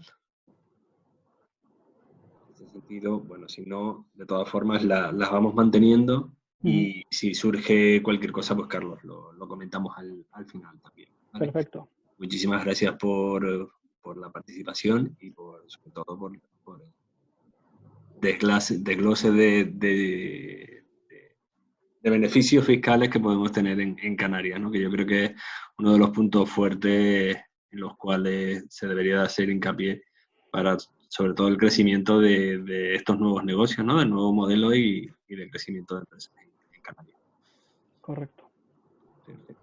Bueno, pues muchísimas gracias. Ahora vamos con la segunda parte de la sesión de hoy, en la parte más de legal, es las claves jurídicas para afrontar sobre todo la inversión. Tenemos a Manuel. Manuel es director de nuestro equipo aquí en Canarias, de legal, y bueno, os va a contar sobre todo aquellos aspectos principales que debéis de tener en cuenta. Y bueno, adelante, Manu, todo tuyo. Vale, perfecto, muchas gracias, Jacobo. Bueno, muchas gracias a todos también por conectaros a esta sesión y especialmente a Recaba por montarlo y por darnos la oportunidad de participar.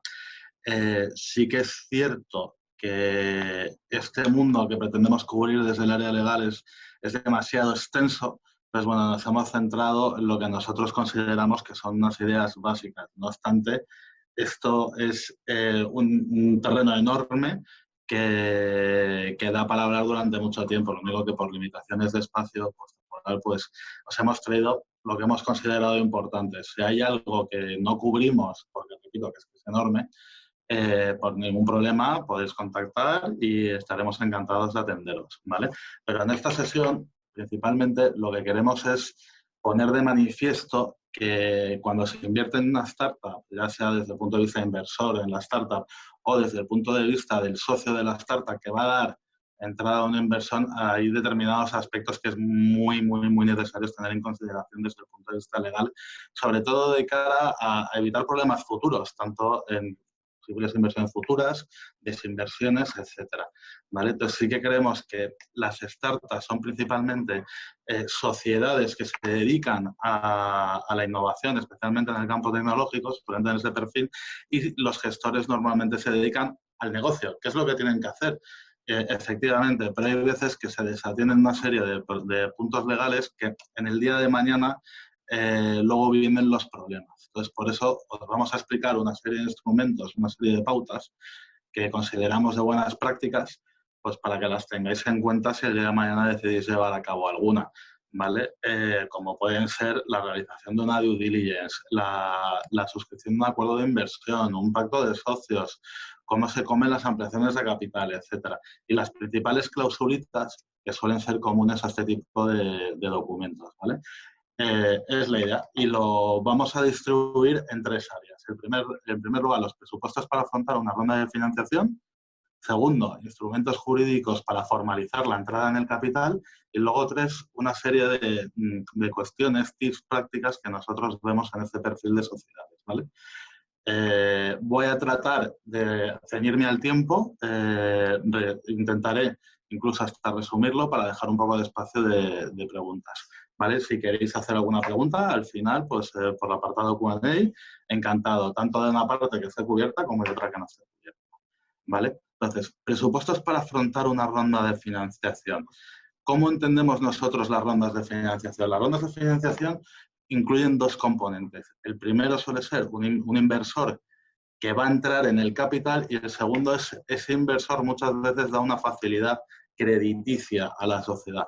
Por lo tanto, tiene 2 componentes. Uno, lo que es la vía préstamo puro y duro, y otro es la entrada en el capital.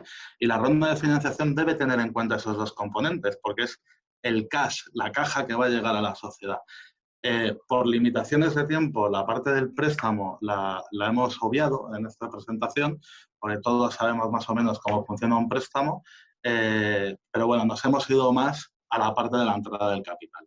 Sí que es cierto que para nosotros, desde el punto de vista legal, es muy importante definir qué es una startup, ¿vale? Porque no es lo mismo estar trabajando con una startup que estar trabajando con una gran empresa cotizada que se ha expandido a nivel internacional, que tiene unas necesidades total y absolutamente distintas a las de la startup, ¿vale? Entonces nosotros, desde el punto de vista legal, las definimos como sigue. Una empresa que suele ser pequeña, de reciente creación, con un alto potencial innovador y tecnológico. Su modelo suele ser escalable y su crecimiento puede ser exponencial. De hecho, el término startup viene del inglés puesta en marcha, que es el arranque de una empresa. Y esto pues genera un propio ecosistema. Para empezar, la startup suele ser algo de carácter novedoso. O sea, suele tener una innovación. Como comentó Carlos antes en el punto de vista fiscal, una startup no puede ser abrir un supermercado. Esto no es algo nuevo, salvo que el supermercado haga las cosas de una manera distinta. En todo caso, habría que verlo, ¿vale? Pero tiene que ser algo novedoso. El concepto de startup tiene que ser temporal, tiene que ser mientras se incuba la idea, se desarrolla la idea y se pone en marcha. En el momento en que ya estamos en marcha, todo está funcionando, ya no le podemos aplicar el término startup. Ya será una empresa con una idea en funcionamiento. Aparte, son sociedades que tienen su propio riesgo, están intentando abrir una idea nueva, explorar un mercado por el que nunca ha pasado nadie antes. Pues eso, evidentemente, entraña riesgos, ¿vale? Y sobre todo necesitan financiación. Muchos de los emprendedores son personas físicas o son sociedades pequeñitas que están apostando por una idea para desarrollarla. Necesitan recursos para poner en marcha toda su infraestructura. Porque su meta es la de salir al mercado a competir con algo nuevo, innovador, rompedor, que sea atractivo, ¿vale? Y mientras tanto, en esta temporada de startup, pues los costes tienen que ser reducidos. No hay grandes sueldos del personal, no hay grandes inversiones, no hay grandes gastos en general, ¿vale? O sea, sí que suelen estar con los gastos muy, muy, muy contenidos, esperando desarrollar una idea que luego se pueda explotar y dar un beneficio, ¿vale? Y el otro concepto que para nosotros es importante desde el punto de vista legal es el business angel, ¿vale? Los recabas. Entonces, ¿qué es un business angel? Suele ser una persona física que invierte su propio dinero o el dinero que tiene disponible, aporta su conocimiento y su tiempo a la startup, pues un tercero ajeno a la startup original, ¿vale?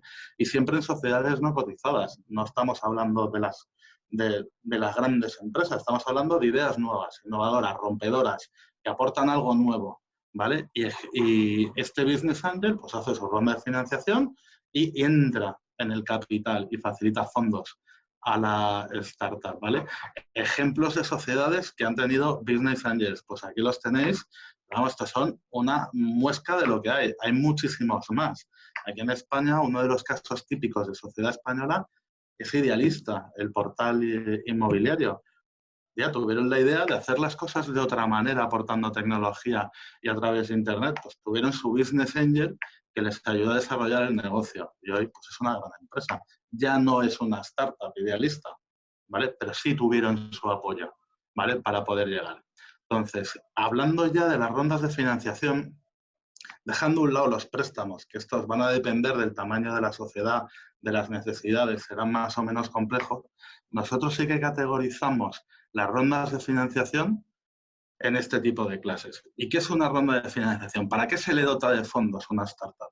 Pues se le dota de fondos principalmente para poder seguir asumiendo sus propios gastos.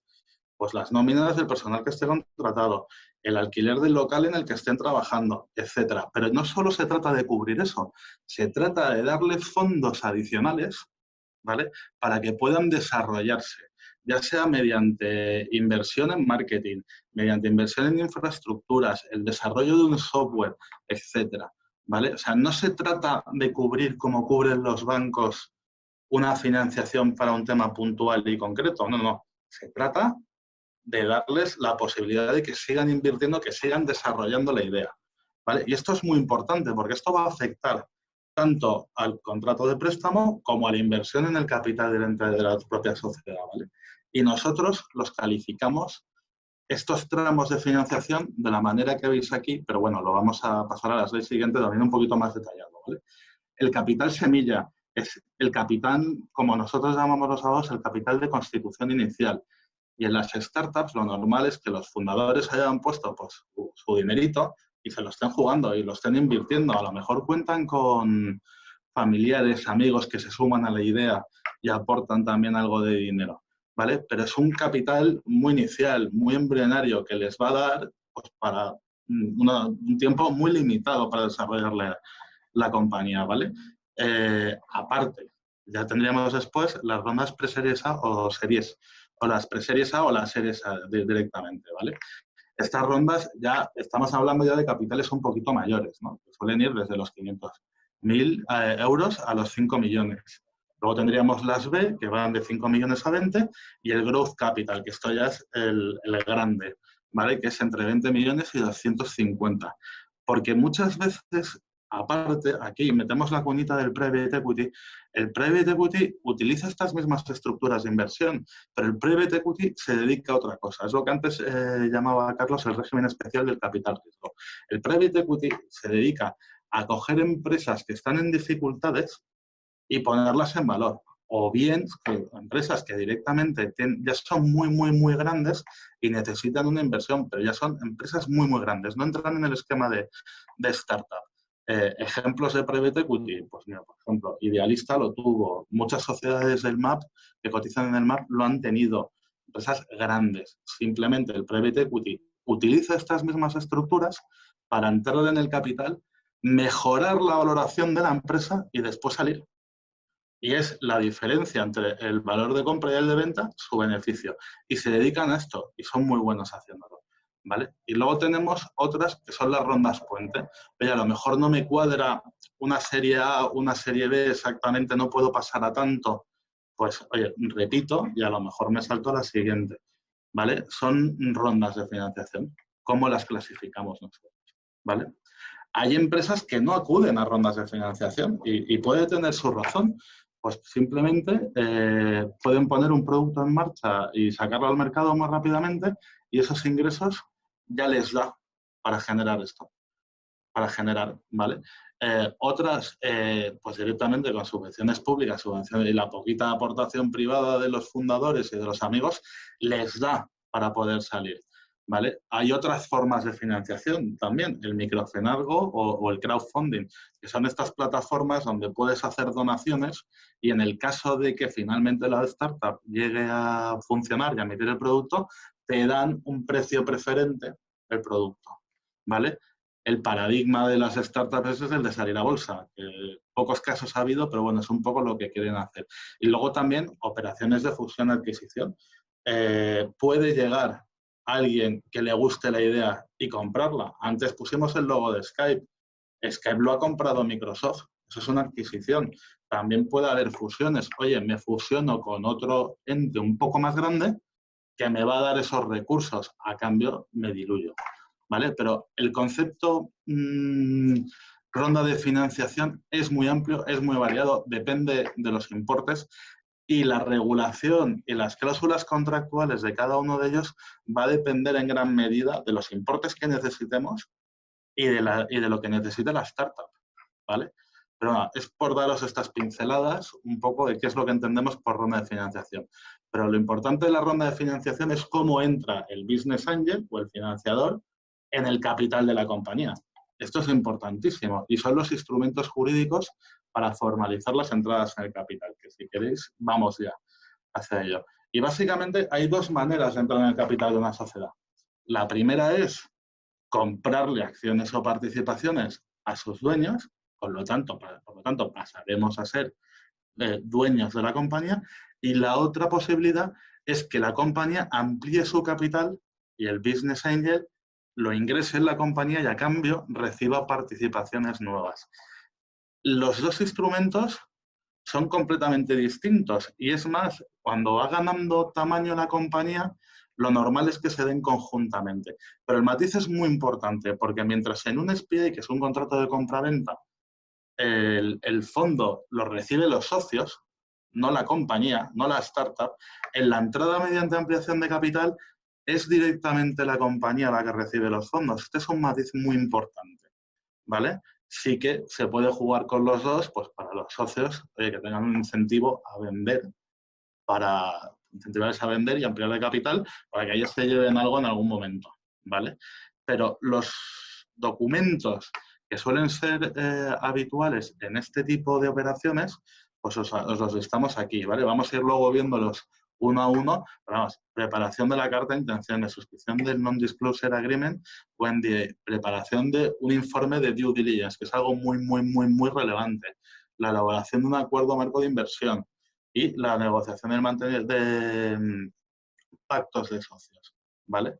Entonces, vamos a pasar a continuación a ver cada uno de ellos y os voy a pedir disculpas porque veréis que voy a utilizar muchísimo anglicismo, ¿vale? Voy a utilizar muchas palabras en inglés porque todo este sistema de inversión y de ideas que os vamos a trasladar ahora, originalmente lo desarrollaron los ingleses y al trasladarlo a cada uno de los países, estas mismas ideas y esta misma forma de hacer las cosas, pues se han quedado los conceptos en inglés. Trataré de traducirlos al español, pero se utilizan en este mundillo en inglés y bueno, así os van sonando que tampoco es malo. Sí que es un poco, digamos, pijito el soltar de repente una palabra en inglés, pero bueno, es cómo se funciona en el mundo. Lo diremos en de las dos maneras, pues si alguna vez tenéis la ocasión, pues que tampoco os pille descolocado, ¿vale?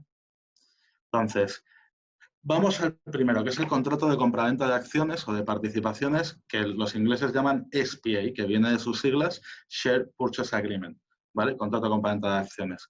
Y esto es la manera de adquirir directamente los títulos de propiedad de la sociedad para así indirectamente adquirir la sociedad. Es decir, si compro las acciones de la sociedad, compro la sociedad. Es muy sencillo. Y esto, pues suelen ser contratos muy farragosos. Aquí oiréis hablar de las famosas reps and warranties o manifestaciones y garantías, que son cláusulas donde el vendedor garantiza al comprador determinadas cuestiones sobre el funcionamiento normal de la compañía. Por ejemplo, si estuviésemos hablando de una startup que se dedica al desarrollo de un software innovador, lo que dirán estas manifestaciones y garantías es el software es de la compañía.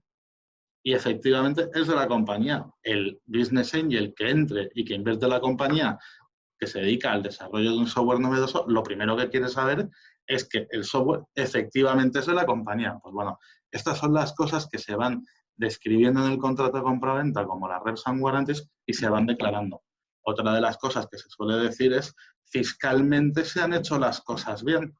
Que no venga el día de mañana Hacienda, por poner un ejemplo, levanta la manta y vea que se han hecho mal las cosas fiscalmente y meta una sanción importante. Pues lo que querrá saber el business angel cuando invierte es, Oye, efectivamente, dime que fiscalmente has hecho bien las cosas, dime que laboralmente has hecho bien las cosas, ¿vale? Son cláusulas muy farragosas y muy complicadas en los contratos de compraventa de acciones, pero sí que creemos que es bueno que entendáis la idea general, ¿vale? En cuanto a la compraventa de acciones y de participaciones, pues formalidades. Cuando la sociedad que se está comprando es una sociedad limitada, es indispensable, es un requisito formal, ir a un notario y otorgar una escritura pública. No hay otra. En las sociedades anónimas, lo normal es que no sea necesario ir al notario. Sí que es cierto que excepcionalmente pueden pedir los estatutos de la compañía que así se haga. En cualquier caso, la recomendación de Deloitte, incluso en las anónimas, es ir al notario. Eso ofrece muchísimas ventajas en el supuesto de que el día de mañana tengamos un problema, ¿vale? Sí que es cierto la responsabilidad que todo esto que os he comentado de las reps and warranties, lo normal es que el vendedor diga, bueno, pero si aquí hay un gran pufo, el máximo dinero que te devuelvo es el precio de compra, más no, ¿vale? Se suele meter lo que se llama un cap o un límite máximo de indemnización, que suele ser equivalente al precio. Si meto 100 euros, la máxima indemnización que puedo recibir porque se han incumplido las reps serán 100 euros, por lo cual me quedaría neutro, ¿vale? Y en los aspectos societarios, pues lo hemos comentado, así que los estatutos pueden tener condiciones muy particulares aplicables solo a esa empresa, pues que habrá que respetar y darles cumplimiento para que efectivamente se compren, porque si no la consecuencia es que la sociedad no reconocerá como sociedad, ¿vale? Las ampliaciones de capital, por contra, como hemos dicho, es la sociedad recibe el dinero y como contraprestación lo que da son títulos, acciones o participaciones. Y aquí principalmente hay muchas clasificaciones, pero la que creemos que os puede interesar es la de a la par y no a la par. A la par, ¿qué significa? Que si meto 100 euros, recibo 100 euros de valor nominal de las acciones. Y no a la par es que si meto 100 euros, recibo menos de valor nominal. Y esto es muy importante, ¿vale? Porque lo normal es que sean no a la par. Y me explico. Vamos a ponerlo un ejemplo. Vamos a irnos a una sociedad limitada, que el capital mínimo en España son 3.000 euros para una sociedad limitada.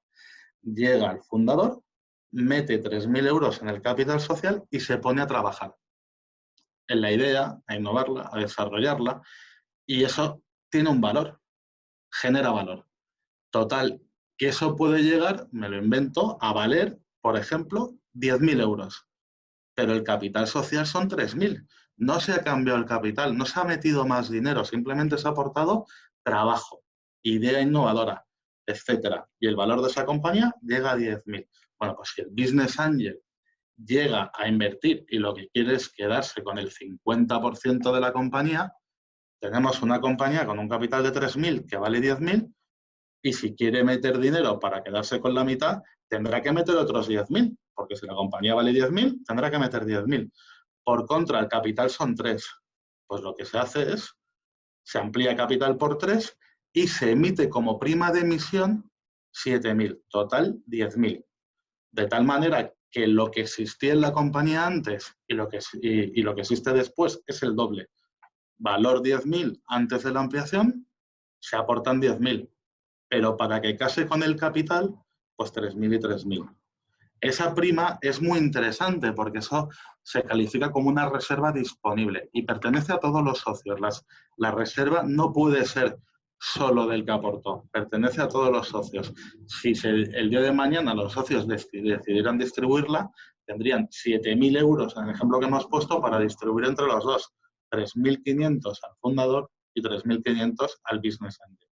¿Vale? Este matiz es muy importante, pero lo de no a la par quería que lo entendierais porque el capital de una sociedad y el valor de la misma no suele ir de la mano, ¿vale? Cuando se aporta trabajo y se aportan ideas, no vale lo mismo.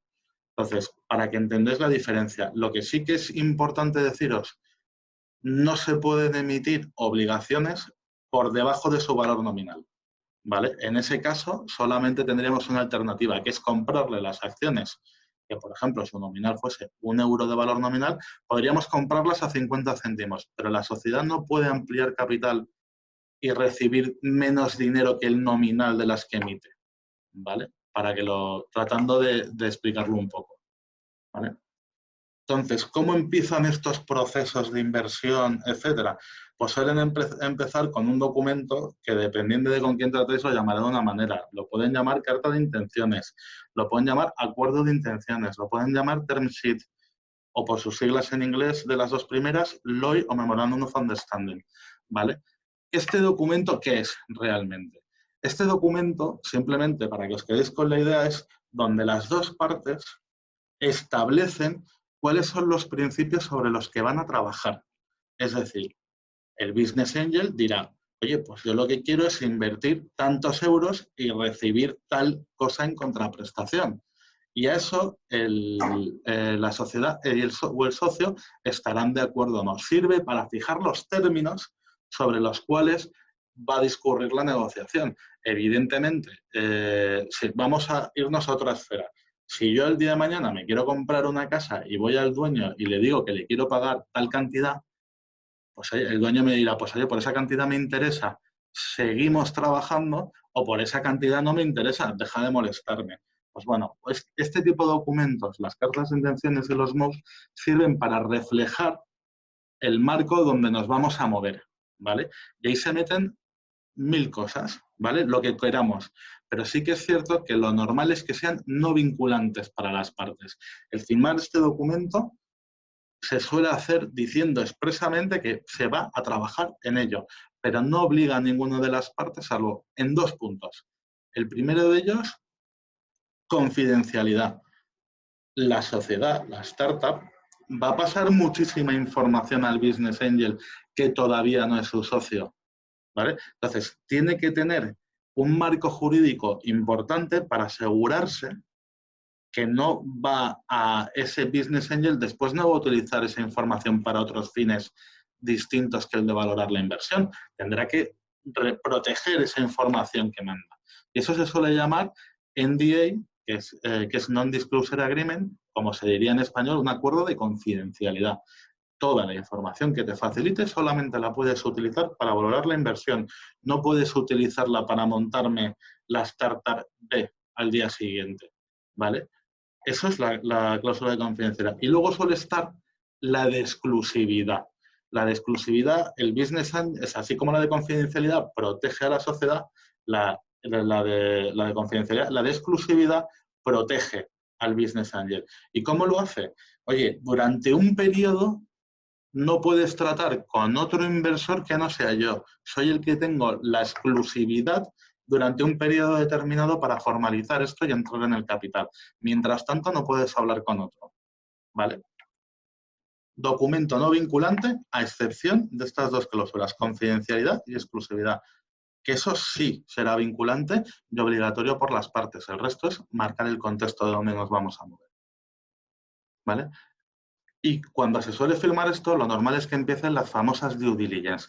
¿Qué es una due diligence? Aquí os hemos puesto un alcance normalmente de la legal, pero bueno, para que lo tengáis en cuenta, lo que se hace es se analiza la sociedad desde un punto de vista legal, fiscal, laboral, financiero, para poder conocerla, poder saber qué problemas tiene, para poder tomar las medidas oportunas en el acuerdo de inversión, ¿vale? Entonces, toda esta información se analiza normalmente por un tercero independiente de las partes que emite su informe, en el que analiza todo y dice, oye, pues suele haber estas contingencias que se llaman y dependiendo de la contingencia suelen tener un tratamiento u otro. Paso a la siguiente slide, ¿vale? Estos informes, pues, ¿cómo funcionan? En este caso, nosotros en Deloitte los hacemos y funcionan, oye, con una primera carta que te dice qué es lo que he visto, por qué lo he visto y qué limitaciones he metido. Pues por poneros un ejemplo, se han hecho due diligence de sociedades que tienen 8.000 clientes. No se ven los 8.000 contratos con cliente porque es materialmente imposible. Lo que se hace es un muestreo. De clientes decimos, oye, de los clientes hemos hecho un muestreo y la selección de los contratos ha sido de esta manera. Y después, por ejemplo, después se va al Executive Summary, que es un pequeño resumen solamente de los problemas que se han detectado, de las contingencias, ¿vale? Y ya detrás va todo el informe súper detallado. Pues se ha visto el contrato entre fulanito y menganito, que decía esto, lo otro, tal, ¿vale? Pero lo importante, lo que suele interesar al inversor es el executive summary, donde lo único que se le dice es, oye, ¿dónde están aquí las contingencias? ¿Qué es lo que puede ser un problema el día de mañana? ¿Vale? Estos informes son súper relevantes. Poneros, por ejemplo, que una startup está desarrollando un producto bajo una marca y en la due diligence nos damos cuenta de que es que la marca no es de esa sociedad, ni siquiera de su socio, es de un tercero que no tiene nada que ver. O que el desarrollo tecnológico de software que está utilizando resulta que no lo puede hacer porque está utilizando la aplicación de un tercero y no tiene permiso del tercero para poder hacer ese desarrollo. Esto pasa, por ejemplo, en desarrollos de SAP. Y si no tienes el permiso de SAP para hacer ese desarrollo tuyo, pues no vale para nada la exclusiva y el valor lo tiene SAP, ¿vale? Entonces, es muy importante saber qué problemas va a haber en el mundo laboral. Imaginaros, por ejemplo, que los contratos no están bien hechos o que se despidió, cosa que ha pasado, se despidió a una chica embarazada. Es nulo. Eso va a dar un problema seguro el día de mañana, ¿vale? Entonces, todas estas due diligence analizan la compañía desde distintas perspectivas y lo que hacen es poner encima de la mesa cuáles son los problemas. Y en función de los problemas, pues se adoptarán unas soluciones distintas.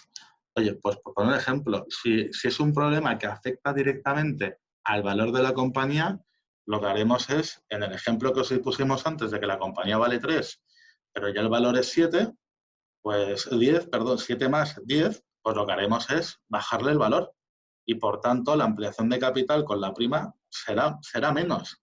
Si vale menos la compañía de lo que pensábamos, aportaremos menos para seguir quedándonos con el 50%. ¿Que hay una obligación necesaria que pase antes de que podamos invertir? Pues meteremos una condición suspensiva. Esto pasa mucho con empresas que ya dominan un determinado mercado, que hay que pedir autorización a la Comisión Nacional de Defensa de la Competencia para poder hacer la operación. Si eso pasara, pues evidentemente hay que meter una condición suspensiva que firmamos y solo quedaría pendiente que nos apruebe la Comisión Nacional de los Mercados y la Competencia que podemos hacer esa compra para que la misma adquiera efectos legales. Si hay riesgos desconocidos, pues vamos a las famosas representaciones de garantías, reps and warranties que os comenté antes. Me dirás que está todo bien y si luego no está así, indemnización, ¿vale?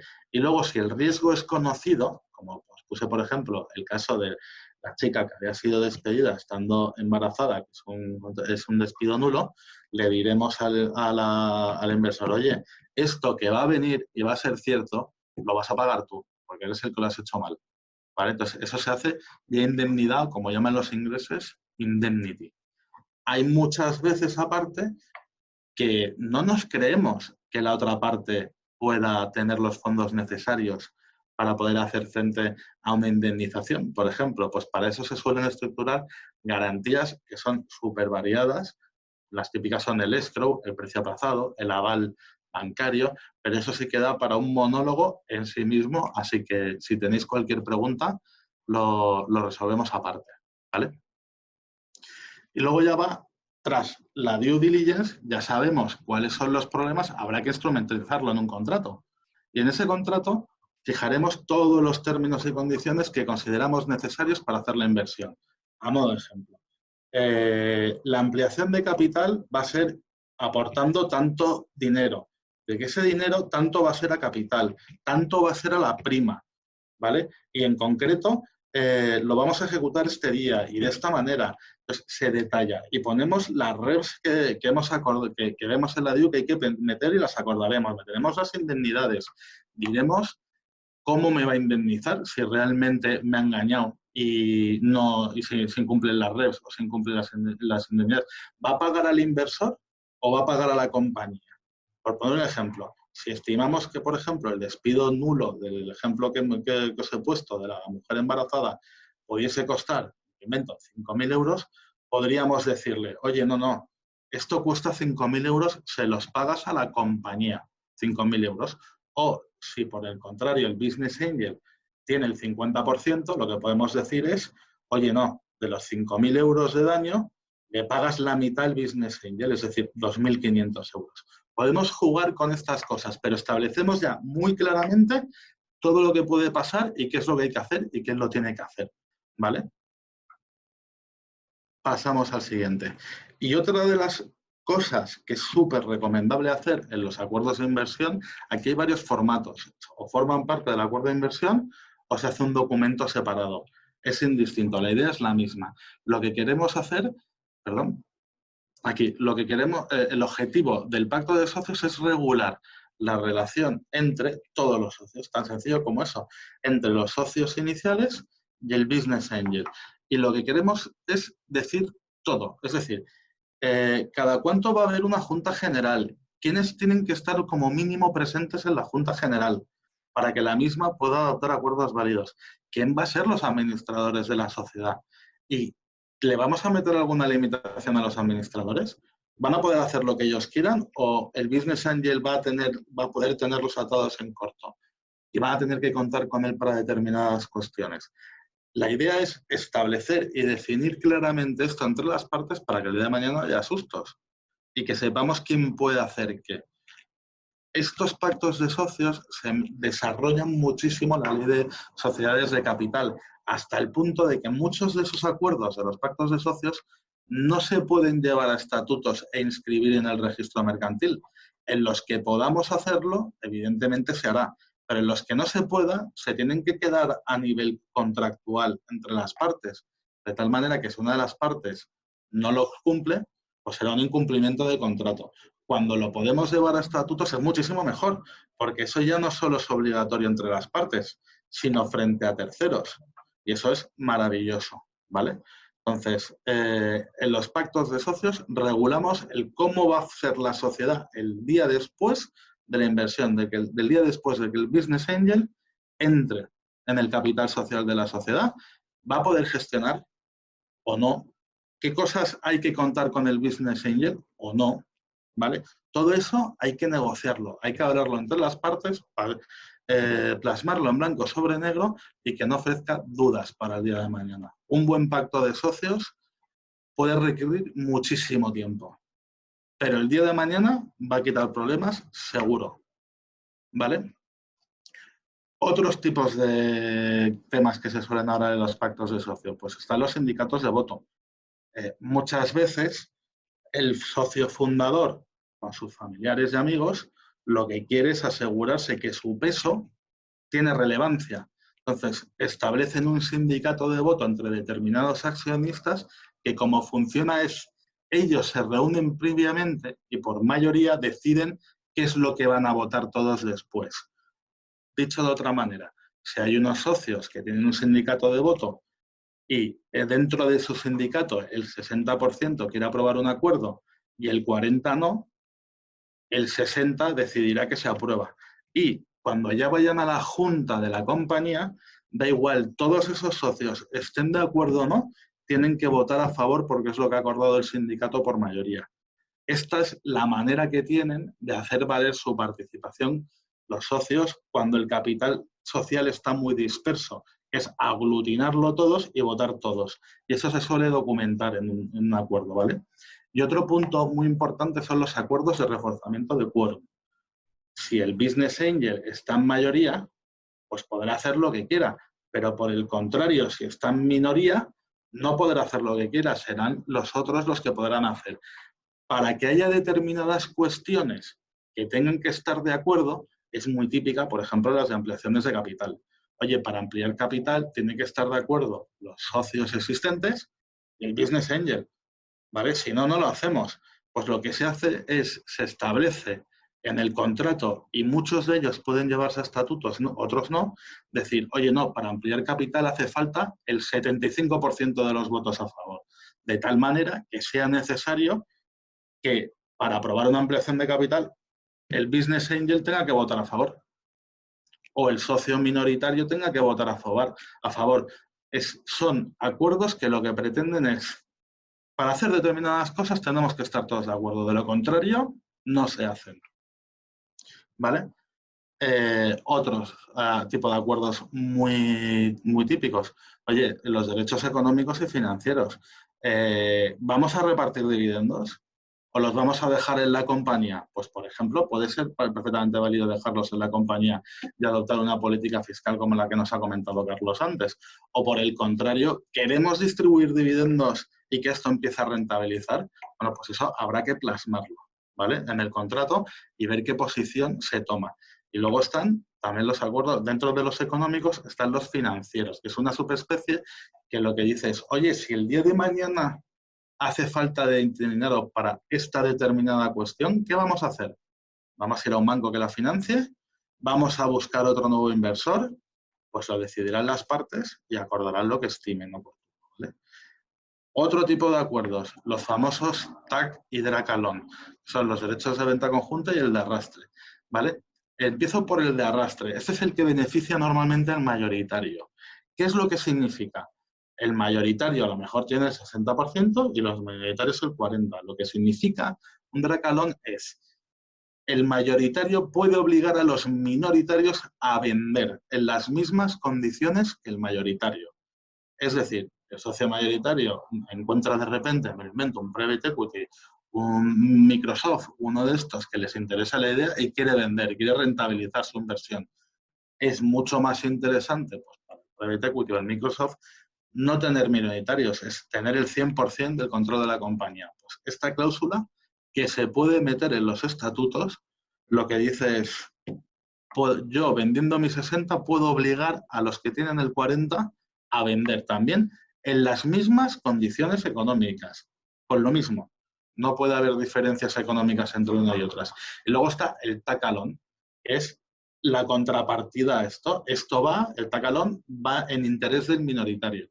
Y lo que dice es, tú mayoritario que vendes el 60% de la compañía, yo me quiero sumar a la venta y en las mismas condiciones que tú. ¿Vale? Esto tiene una serie de matices jurídicos que hay que matizar porque no siempre puede ser, ¿vale? Pero la idea es, tú vendes, yo vendo en las mismas condiciones que tú, ¿vale? Entonces, recomendaciones prácticas que nosotros en la experiencia nos hemos encontrado durante muchos años, ¿vale? Suele haber cláusulas antibloqueo.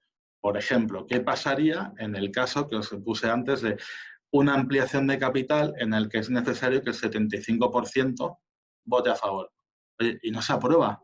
O las cuentas anuales no se aprueban de la sociedad. Eso puede generar una situación de bloqueo de la compañía que la misma esté inoperativa. Pues es muy importante regular qué va a pasar en esos casos, que normalmente lo que significa es alguien tiene que salir de la compañía. Uno de los socios tiene que salir y dejar paso. Pues suele haber varios sistemas de antibloqueo.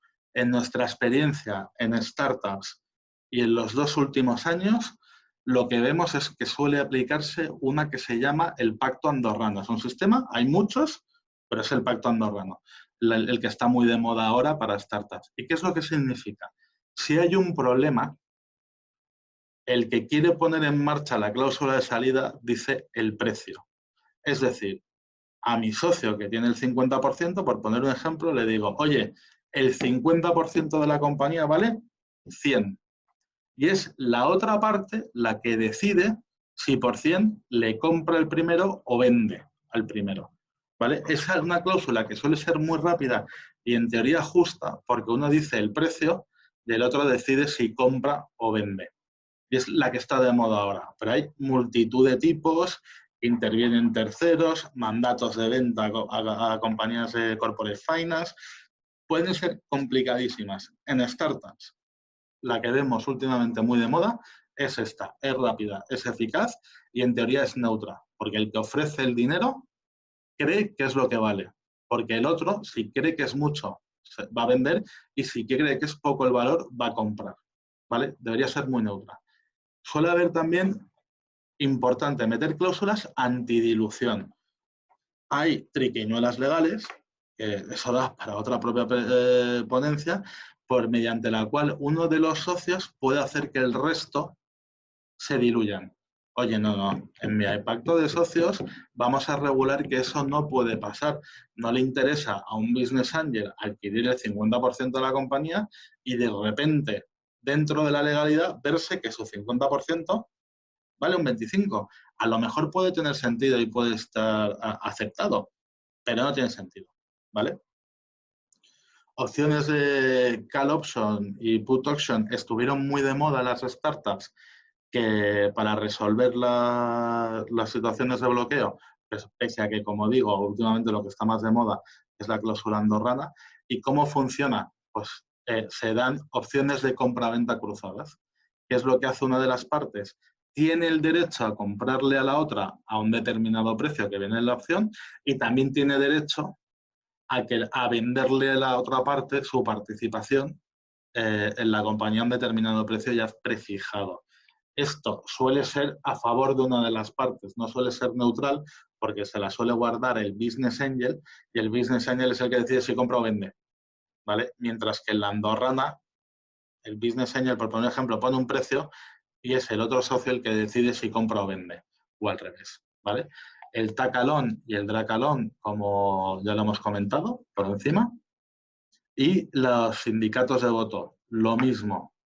Esto muy importante cuando el capital de la sociedad está muy segmentado en grupos. Pueden ser grupos familiares, grupos entre islas, los socios que trabajan, los socios que ponen capital. Se puede regular de muchas maneras, pero se trata de hacer que la participación sume más y que todos voten más, ¿vale? Good liver y bad liver. Esto yo no lo he ido traducido nunca al español, pero lo que significa es salida buena o salida mala. Y lo que tratan de regular es la salida del socio fundador y de innovador. Entonces, y las consecuencias de que la salida sea buena o la salida sea mala se traducen económicamente. Por ejemplo, una salida buena puede ser el fallecimiento o puede ser un acuerdo con el otro socio. Entonces, ahí se le suele dar una indemnización al socio fundador por una salida buena. En el caso de fallecimiento, pues será a la viuda, al viudo o a los hijos, a quien corresponda, ¿vale? Pero se mide muy mucho. Y esa salida buena, lo que es la compraventa de sus acciones, va a un precio mejorado, ¿vale? Mientras que el bad liver es una salida mala, lo que se hace es, ese precio va perjudicado, es valor, es menor. Es decir, se descubre, por ejemplo, que el socio fundador ha metido dinero en la caja, lo vas a sacar de ahí y evidentemente no le vas a pagar el precio de la compañía, le vas a pagar un precio reducido como penalización. Pero simplemente que os vaya sonando good liver, bad liver. Llega a haber intermediate liver, yo he llegado a ver hasta 7 niveles de liver, de cuándo es uno, cuándo es otro, y las fórmulas de la salida del capital van variando. Cuanto peor sea la salida, menos precio, y cuanto mejor sea la salida, es un precio mayor. Por ejemplo, una salida que se suele calificar de good liver es la venta del 100% de la compañía en ejercicio del derecho de dracalón cuando el nuevo dueño no le quiere en la compañía. Oye, tú has hecho lo que tenías que hacer, has puesto en valor a la compañía, hemos dado el pelotazo de salida y la hemos vendido muy bien. Bueno, pues esa salida va premiada con un exceso de valor. Y el bad liver, pues lo contrario, ¿vale? Y luego las stock options, que sí que es cierto que en el mundo de las startups se está empezando a ver, pero vamos, lo que es el derecho a poder comprar o adquirir participaciones a un precio determinado en el futuro. Es decir, hoy ya fijo cuál va a ser el precio de la acción que te voy a dar en el futuro. Entonces, si la compañía sube, evidentemente, comprar a un precio reducido es muy interesante. Si la compañía, por el contrario, el valor de la compañía se reduce, el derecho a comprar a un determinado precio que a lo mejor es mayor al de mercado, pues no es tan interesante. Entonces, se empieza a ver ahora que empiezan a jugar con este concepto de las stock options, que viene del mundo anglosajón, donde se quería premiar a los gestores para que hiciesen subir el valor de la compañía. Y eso se empieza a ver ahora en el mundo de las startups. Y en principio son las ideas sencillas que espero haberlo hecho bien para que lo entendáis y os quedéis con los conceptos. No me he querido poner muy técnico, pero hay muchísimas más variantes muchísimas más tipos de cláusulas, pero son los que principalmente vemos en startups y que nos daba tiempo a ver en este breve tiempo de espacio. Entonces, si hay alguna pregunta, pues encantado de responderla. Genial, la verdad que muchísimas gracias, Manu. Nos has puesto todas las cláusulas que hay que tener claras, porque la verdad que es un mundo que se debe tener todo bien escrito, ¿no? Exacto. No he querido traer ejemplos de redacción porque los abogados ahí somos muy puntillosos y muy escrupulosos, pero sí que las ideas básicas de por qué están las cosas y cómo se resuelven. Perfecto.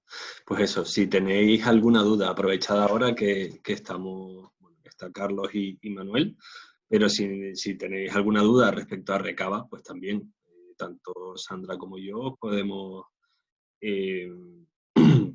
aclarar esas dudas o preguntas que tengáis, ¿vale? Ya sea a través del chat, ya sea a través de preguntas o respuestas, o aquel que quiera hablar, participar, pues que sepáis que si queréis poner vuestra cámara, también tenéis estos 5 minutillos que tenemos para cumplir en el tiempo, pues que sin problema también podéis participar, ya sea con el micro o con la cámara.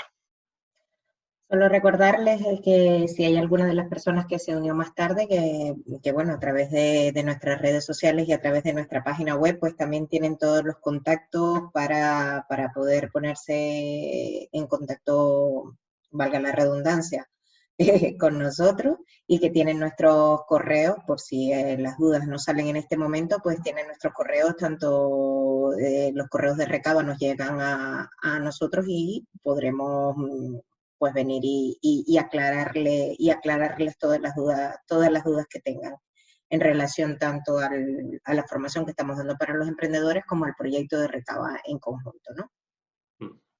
En este caso, que no se nos olvide comentar que dentro de Recaba lo que queremos es también hacer partícipes a los emprendedores, de ahí a que tengamos esta sesión, hacer partícipes a los emprendedores que puedan presentar sus proyectos de cara a que a través de la red os podamos acercar a lo que son los Business Angels vuestro proyecto y buscar esa financiación que necesitéis. O sea, que podéis entrar en la página web, podéis ver los proyectos que ya están inscritos en la red y que a través del formulario también nos podéis hacer llegar vuestro proyecto para analizarlo y hacerlo llegar también a través de la red a los Business Angels.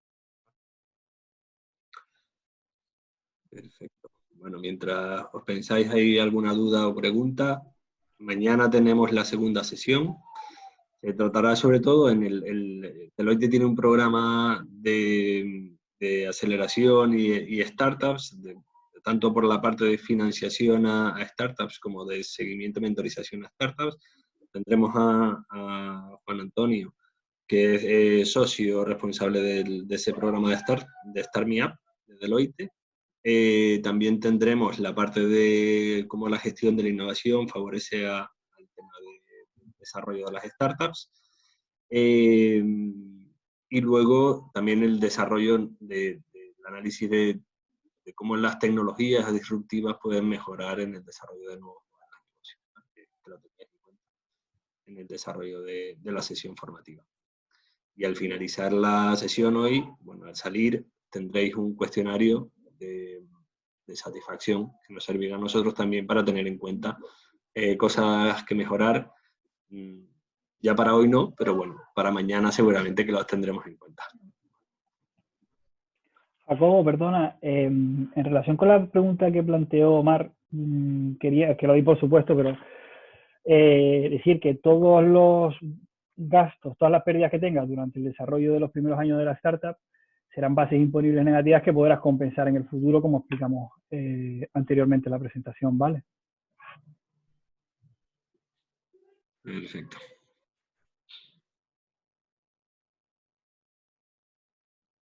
Muchas gracias a ti, Omar. Pues muy bien. Bueno, pues hemos cumplido en tiempo. Si queréis comentar cualquier cosa.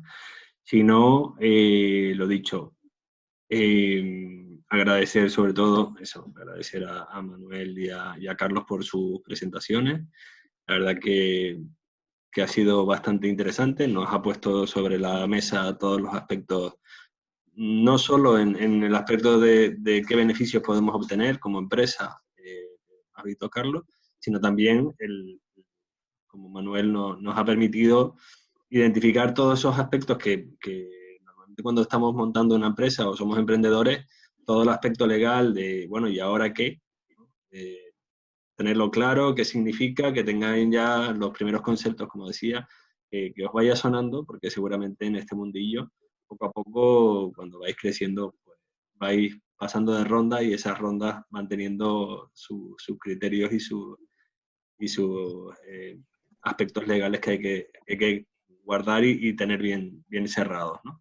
Entonces, bueno, agradecer sobre todo el tiempo a todos y nos vemos mañana. Mañana, gracias.